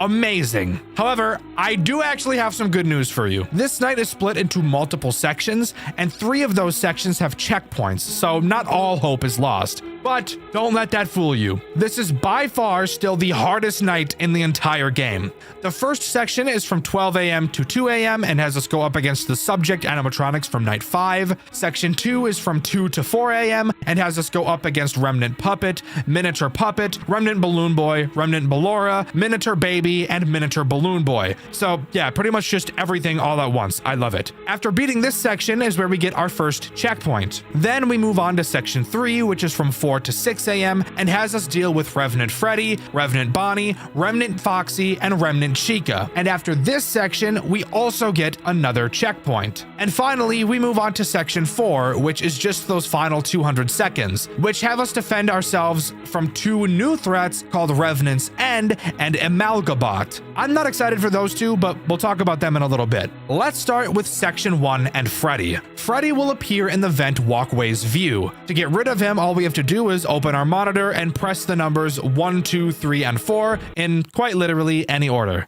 It doesn't matter, so I don't even really know why they're numbered. I guess the dev was just running out of ideas at this point. Foxy is also really easy. He'll appear in this area. Don't even remember the name, don't really care, and I doubt you do either. All you have to do is press the load voice on our monitor and he'll go away. Once again, they're running out of ideas and it's really showing. The only problem with Foxy is that he's really far away from everybody else, and after pressing the button, you have to wait like 10 seconds before you can continue. Chica is also incredibly easy. She'll appear at the prototype table, and if we happen to see her little doggies peeking out from behind the table, all you need to do is pull out your Chica plushie and turn it around. Yes, turning it around is a different action from pulling it out. Don't ask me why. This will cause her to go away. Again, super easy. I see why there's no checkpoint at the end of this section. Bonnie is the last character in this section, and he's by far the hardest. Just like Night 5, he'll play his stupid song and you have to press a button correlating to what the song sounds like. Except this game, of course, had to change the way this shit works for some reason. The buttons this time are normal pitch, low pitch, with drums, and glitched guitar. Except unlike last night, where we had to press the opposite button most of the time, this time we actually have to press the correct button because fuck you. This section also mentions 2 additional characters, Golden Freddy and Shadow Freddy. However, I'll talk about Golden Freddy later since he's always active, and from what I could tell from watching a few different playthroughs of this game, because again, I was unable to do it for myself without getting very sick. I never once saw anybody see Shadow Freddy, so I'm just gonna assume he's bugged. Now we get to move on to section 2, which is much fucking harder than section 1. Like, a lot fucking harder, oh my lord. Let's just start by talking about Remnant Balloon Boy. He appears at the communication area. He will slowly open up his chest throughout the night, and all you have to do is click it every once in a while to stop him from boinking us. The next threat is Miniature Puppet, who can spawn on your cameras at random. Of course. Oh yeah, there are cameras on this night. I just didn't say that because it wasn't relevant before. All you gotta do is stare at him and he'll eventually disappear. Just to find them on the camera character because I hate my life. Miniature Puppet doesn't kill us if we fail to do so. He just becomes an annoying hallucination on our screen, and to get rid of him we have to stare at Golden Freddy's stage. And I'll explain why that's a problem a bit later. Miniature Baby is who I'll talk about next, and she's probably the easiest character here. Just like the previous night she was in, all you have to do is look through memories for good ones whenever she attacks and she'll go away. This has the same problem as her last problem, so I'm not gonna mention it and just move on because this video is already long enough. Remnant Puppet is another pretty easy character. He only spawns on camera 5, and if you ever see him there, just press the button in the corner that changes the camera position and he'll go away for some reason. Since you'll be checking for the other puppet all the time, this guy really shouldn't be a problem. The next character I want to talk about is Miniature Balloon Boy, who is just really fucking annoying. He will want to play a game called Hide and Listen. Not quite the name of the game, but he tried his best. When he wants to play it, you have to hide under the table with him. Once you hear him leave, you can get out from under the table, and congrats! You've just played the most boring game of all time. The final character during this section is Miniature Ballora, who is pretty much just Foxy from the first section. She appears in the same area, except instead of pressing one button, we have to open the side panel and press a different button. Oh, wow. Section 3 is where it starts to get fucking insanely hard. Revenant Bonnie is probably the easiest, so let's start with him. He spawns at either the Foxy Ballora place or on Golden Freddy's stage. For both of these, all you have to do is open your camera and launch a drone to distract him because his autistic interest is drones, and that's it. Revenant Freddy is the next character I want to talk about, and I'll be honest, compared to like all of the other characters on this night, he is so much more complicated for like no reason at all. When he spawns at the prototype table, he will be playing music. You have to listen for when his song plays 2 of the exact same notes. When he does, you'll have to use those Freddy buttons from earlier, except instead of pressing them in any order, you have to press them from largest to smallest. After doing so, you then need to open the camera and reset the song from there. Why is that reset song button in the cameras instead of the monitor? I literally have no fucking idea. I really just want to be done writing. I've been doing this for the last 5 hours. I'm not even joking. I've been scripting for the last 5 fucking hours. The script here, you see, look, that's what I said, oh wow, and then I told the editor to put this video right here, isn't that cool?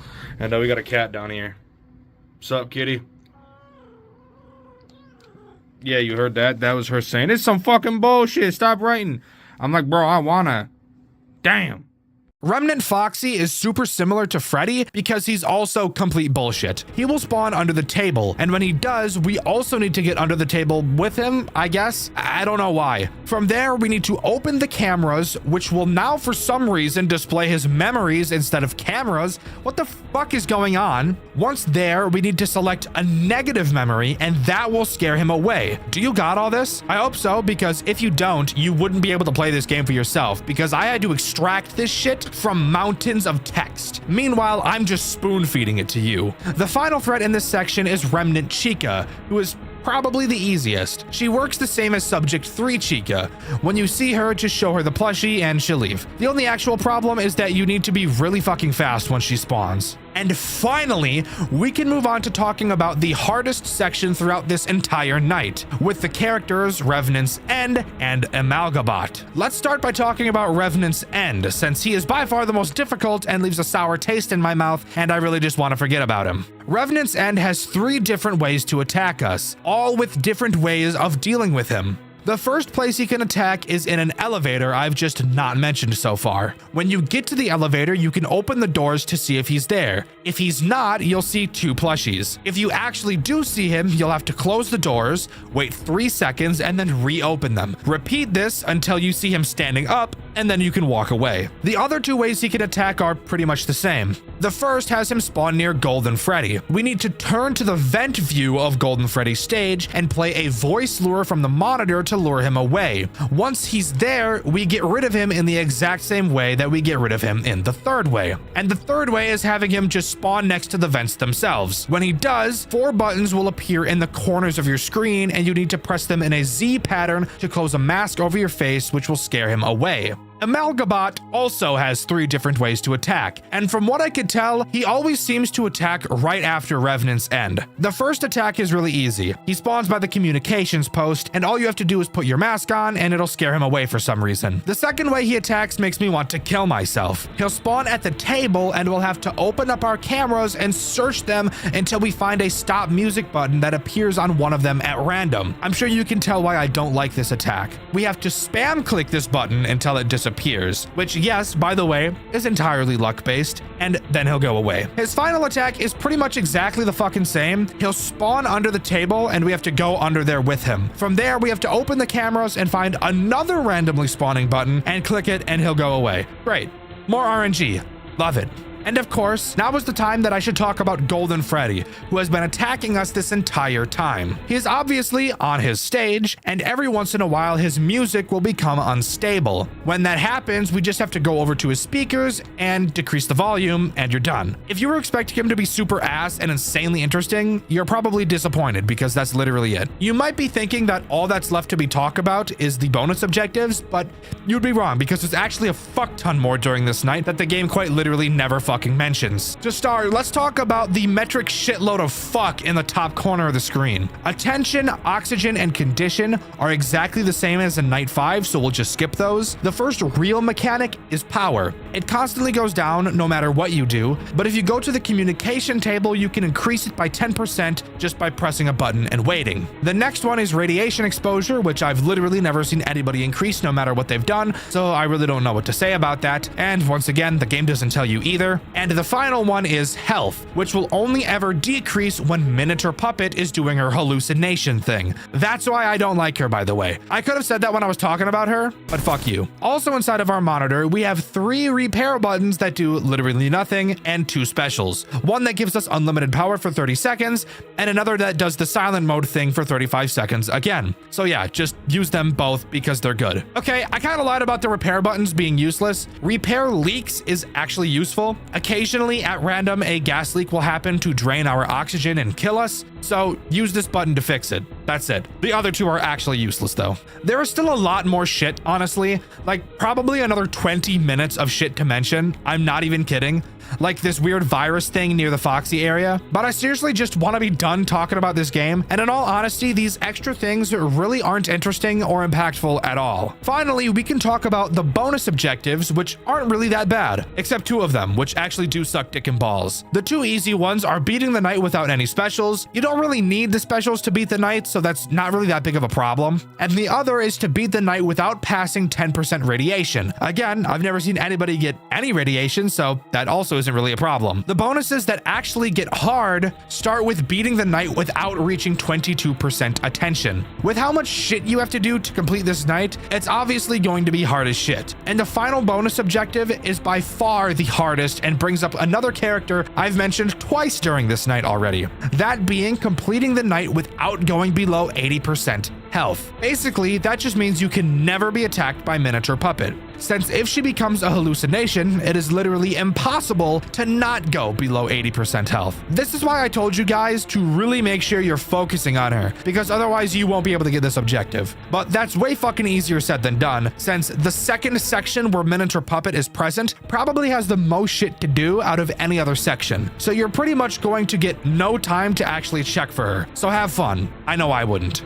And yes, before you guys say anything, I know that this game has a fuck ton more shit to do in the post game, with a lot harder nights filled with a bunch more bullshit that will make me want to cry. But this video is already so fucking long, and I've been scripting for no joke the last 7 hours straight. Yeah, when I told you I was done with 5 hours of scripting like 10 minutes ago, it actually took me 2 more hours to script from that point to this point. There was that much shit to look up. I need to be done. Plus, I don't want to hand my editor a long as fuck video. He's already going to hate me for what we have already. But if you really want to see me cover the rest of this game, which I promise will be another very fucking long video, probably the same length of this video, if not longer, then let me know in the comments below, and if this video gets enough views, then I'll gladly do it. But that's the main game of Post Shift 2 and what it has to offer. This game has the reputation of being the hardest FNAF game ever made, and while that's obviously literally not true, I can totally understand why people feel this way. It isn't just a max mode that's hard.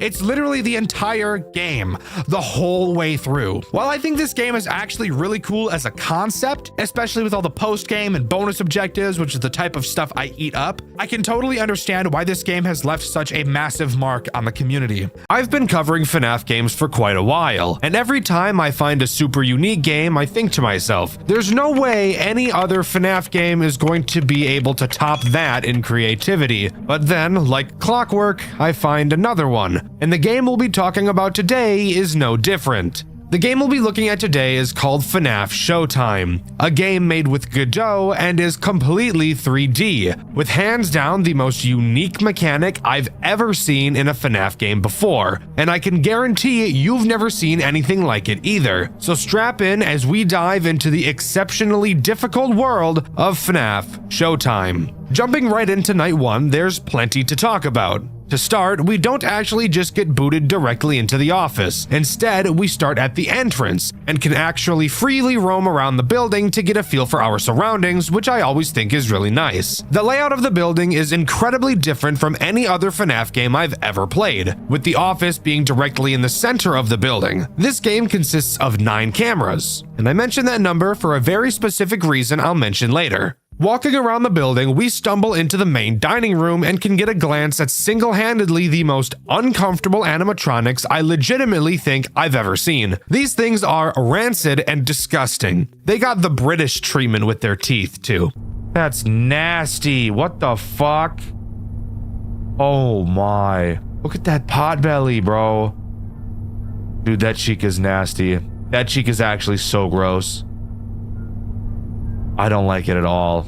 I don't think any kid would want to come to a restaurant with the characters looking like this. Anyways, moving to our office, we can talk about the tools we have at our disposal. And strap in, because this might just be the most creative and horrifying FNAF game we've ever covered. In Showtime, you're stuck in the cameras once you start the night. You can never drop them, which means you can never close your doors. Not that that's an issue anyways, as both of the entrances to your office don't even have doors. This is where those 9 cameras I mentioned become super important. Your cameras are controlled by your keyboard, not your mouse, using the keys Q, W, E, A, S, D, Z, X, and C. If you take a look at the cameras, you'll be able to see which letter correlates to each camera. This is a system that took me very, very long to get used to, but it's actually super cool. Now, when it comes to looking around the cameras, Showtime isn't like most FNAF games. The cameras don't pan back and forth by themselves. Instead, you're in charge of manually controlling the cameras using your mouse, and you have full control of the cameras, being able to point them in literally any direction you want, which I think is really cool. You'll even notice that there's a camera in your office and you can actually see yourself at your desk.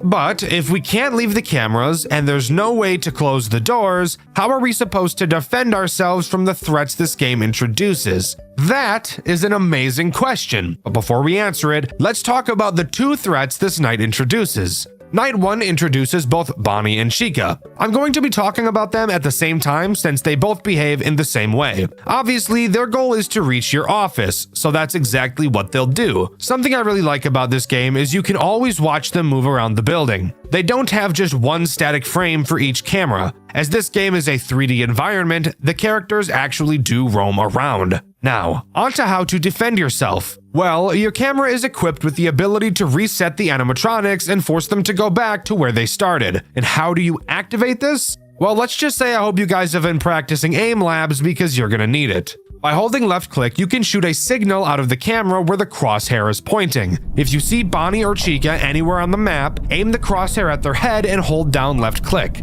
Do this for long enough and a little jingle will play and their eyes will glow yellow, signaling that they will return to their starting location. Is that not like the coolest shit you've ever seen? I've never seen anything like that in a FNAF game before. I love it when fan devs try something new, and I think this one really nailed it, because this makes this game incredibly stressful. And that's for one main reason. You'll notice that there are a bunch of employee-only doors all around the building, and that's for a good reason. If the characters could only come from one area, it'd be way too easy to just camp their spawn points. So, when a character goes into attack mode, they will appear from literally any of the employee doors around the entire map. They can start in the main dining room, they can start in the entrance, the 2 party rooms, Pirates Cove, the arcade. It doesn't matter. They can come from anywhere, needing you to constantly be monitoring everything and listening for footsteps to see where the characters are going to come from. It is hard to put into words just how cool and creative this mechanic is. Nope. Get the fuck back in there, dude. I want nothing to do with you.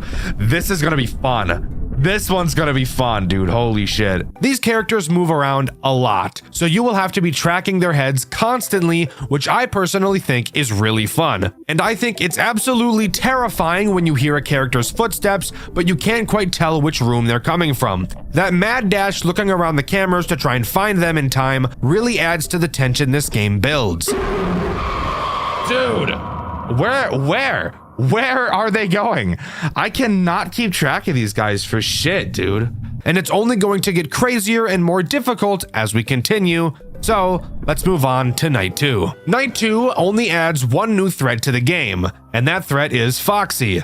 Honestly, not that big of a deal when compared to the other characters and their bullshit. Foxy is very simple. He stays in Pirates Cove the entire game. He'll slowly move through different phases before charging at your office. Throughout the night, just make sure you're shooting him to reset his position, and he really shouldn't be an issue at all. No, where the challenge of this game comes into play is Bonnie and Chica, and the awkwardness of aiming and resetting them, as a lot of the time it feels very unresponsive. One of the strategies I came up with was at the start of the night, pointing all of the cameras at every possible place where the animatronics can come from. That way I can watch all 9 of them at once and see which characters come from which doors. And this would be the perfect strategy, except for 2 main problems. Let's start with the smaller issue. But don't get it twisted, it's still a pretty big issue. The characters move very quickly when they're walking. That by itself isn't a problem. What is a problem is the inconsistent amount of time it takes to send the characters back. Sometimes when you shoot them to reset, you only have to hold the mouse down for 3 seconds, and other times you have to hold it for upwards of 8 seconds. This massive inconsistency makes it very difficult to deal with the characters properly. But now onto the much bigger issue, which I admit is partially a skill issue on my end, but it also shows one of the game's flaws. An animatronic can be in a room. No shit. However, if you're looking at a character in a room from a camera that is not in the same room, you will not be able to reset them, even if you can clearly see them and have your crosshair directly on them. I think this is a problem. As mentioned earlier, it can take several seconds to send these characters back, and they're very fast, so they will be switching cameras frequently, and you'll have to match what cameras they're going to constantly since you can't reset them from the room that the camera isn't in, even if you see them. The part where this is a skill issue is I haven't been able to learn the map perfectly, to know off the top of my head how all of the rooms are attached. When you control the direction of each camera, and there's 9 of them, it will very quickly become incredibly disorienting to even figure out which area of the building you're in, let alone track 2 characters that are constantly walking around all the time. Again, this specific part is a skill issue for sure, but I do think my previous point is an actual problem. Hey, got my fucking aimbot on, bro. What the fuck? This is cheating. Bonnie's cheating. The fuck, where is he? Oh shit. Dude. Where the fuck is he? What the fuck? Dude, where the fuck was he? I could not find his ass. The fuck he go to, bitch? But with that out of the way, let's move on to night 3. Night 3 is actually a doozy, guys, I can't lie. While no new threat is introduced, an entire new mechanic is implemented that makes this game extraordinarily harder than you could ever imagine. What is that mechanic, you ask? Well, let me tell you, pretty much Satan.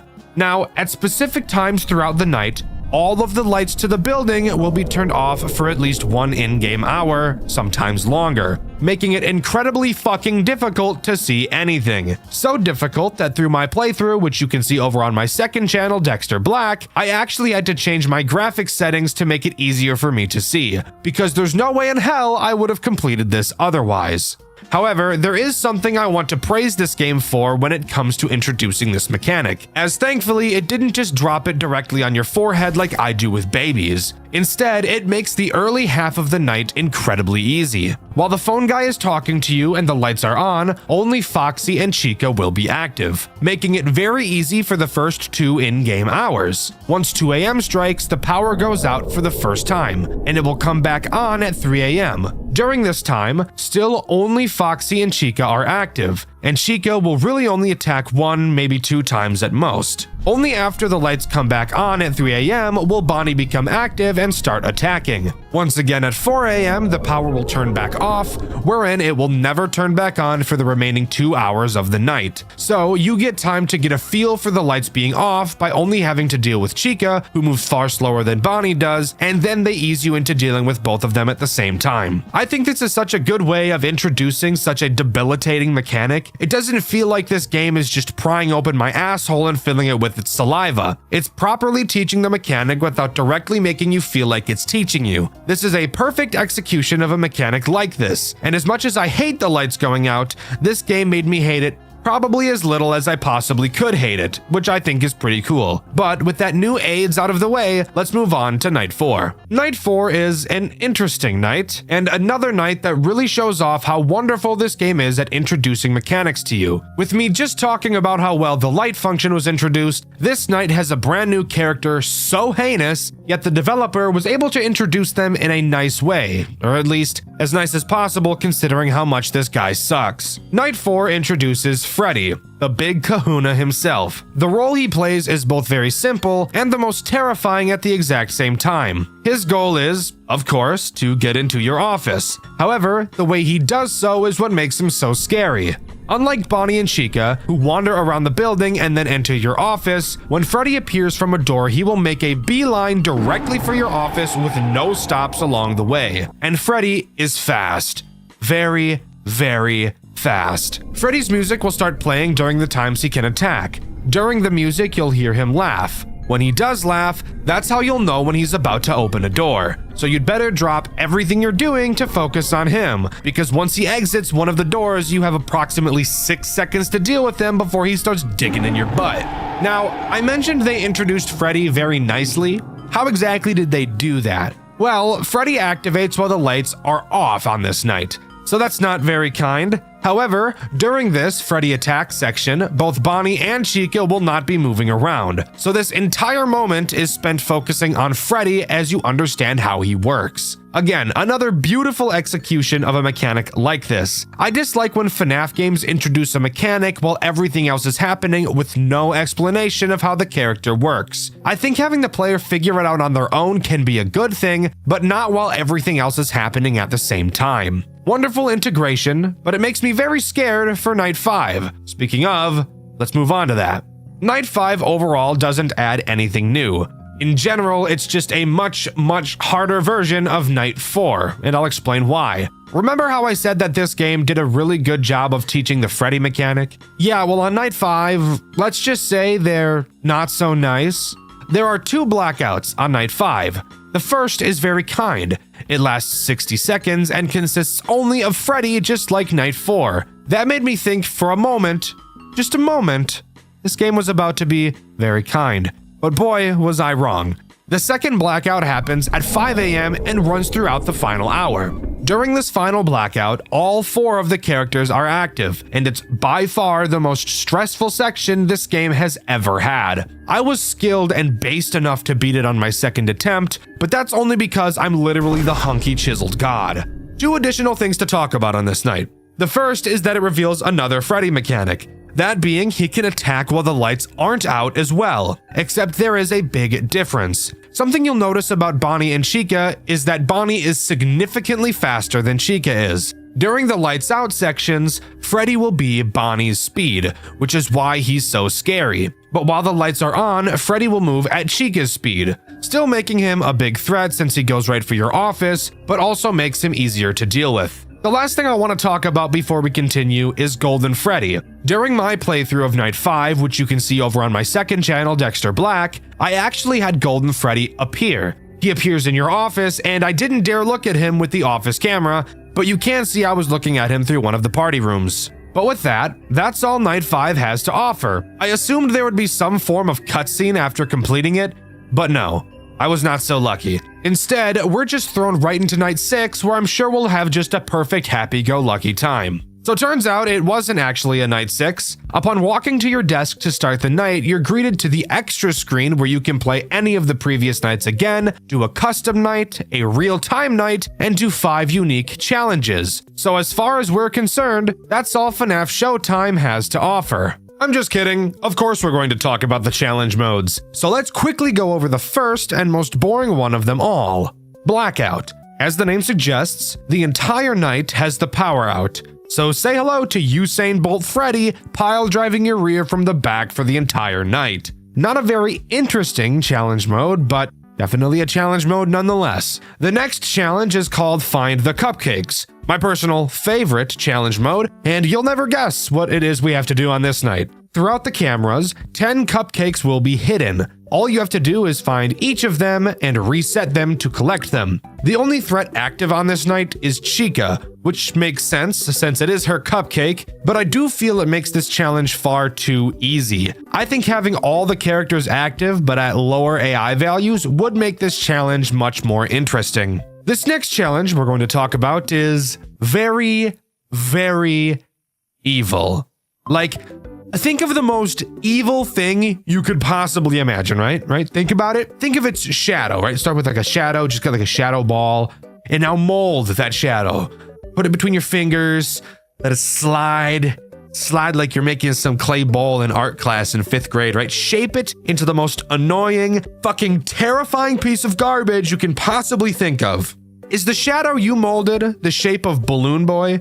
Because if it is, you guessed this challenge night perfectly. This challenge is called Camera Problems, and I bet you can take a perfect guess as to what that means. During this night, while all characters are active, Balloon Boy will occasionally, and very frequently I might add, cause one of the cameras to break. When he breaks a camera, he himself will be present in the room of that camera and you'll have to reset him. But how do you do that if you can't access the camera? Well, you'll have to find him in that room from another camera and reset him through that one. And Balloon Boy, we all know him, is just an asshole. Piece of shit, smelly ass, goofy ass, shitty ass, pissy ass, farty ass, sharty ass, stupid ass, dumb ass, bitch ass, dunce ass, fuck ass boy. This is an incredibly difficult challenge, and I love that a new character was created specifically for it. I think that's really cool. The next challenge is called Above and Below, and did something I would have never expected. All it does is add a brand new character alongside all of the other ones we've already been having to deal with, that character being Mangle, who is by far the most terrifying character of them all. You'll notice that above each employee door, you'll also find a vent. These vents are where Mangle comes from. And the challenge from Mangle comes from both her being on the ceiling and by being the fastest character in the entire game, even outspeeding Bonnie and Freddy. That's all this challenge is, but holy shit, Mangle is so fucking fast and it makes this challenge one of the hardest. But I still don't think it's quite harder than Balloon Boy's. The next challenge is called Divided Attention, and you'll be able to guess exactly what this night is going to offer the moment you load into it. That being the fact that you can hear a music box, and if you check the prize corner, you'll see a small music box on the counter.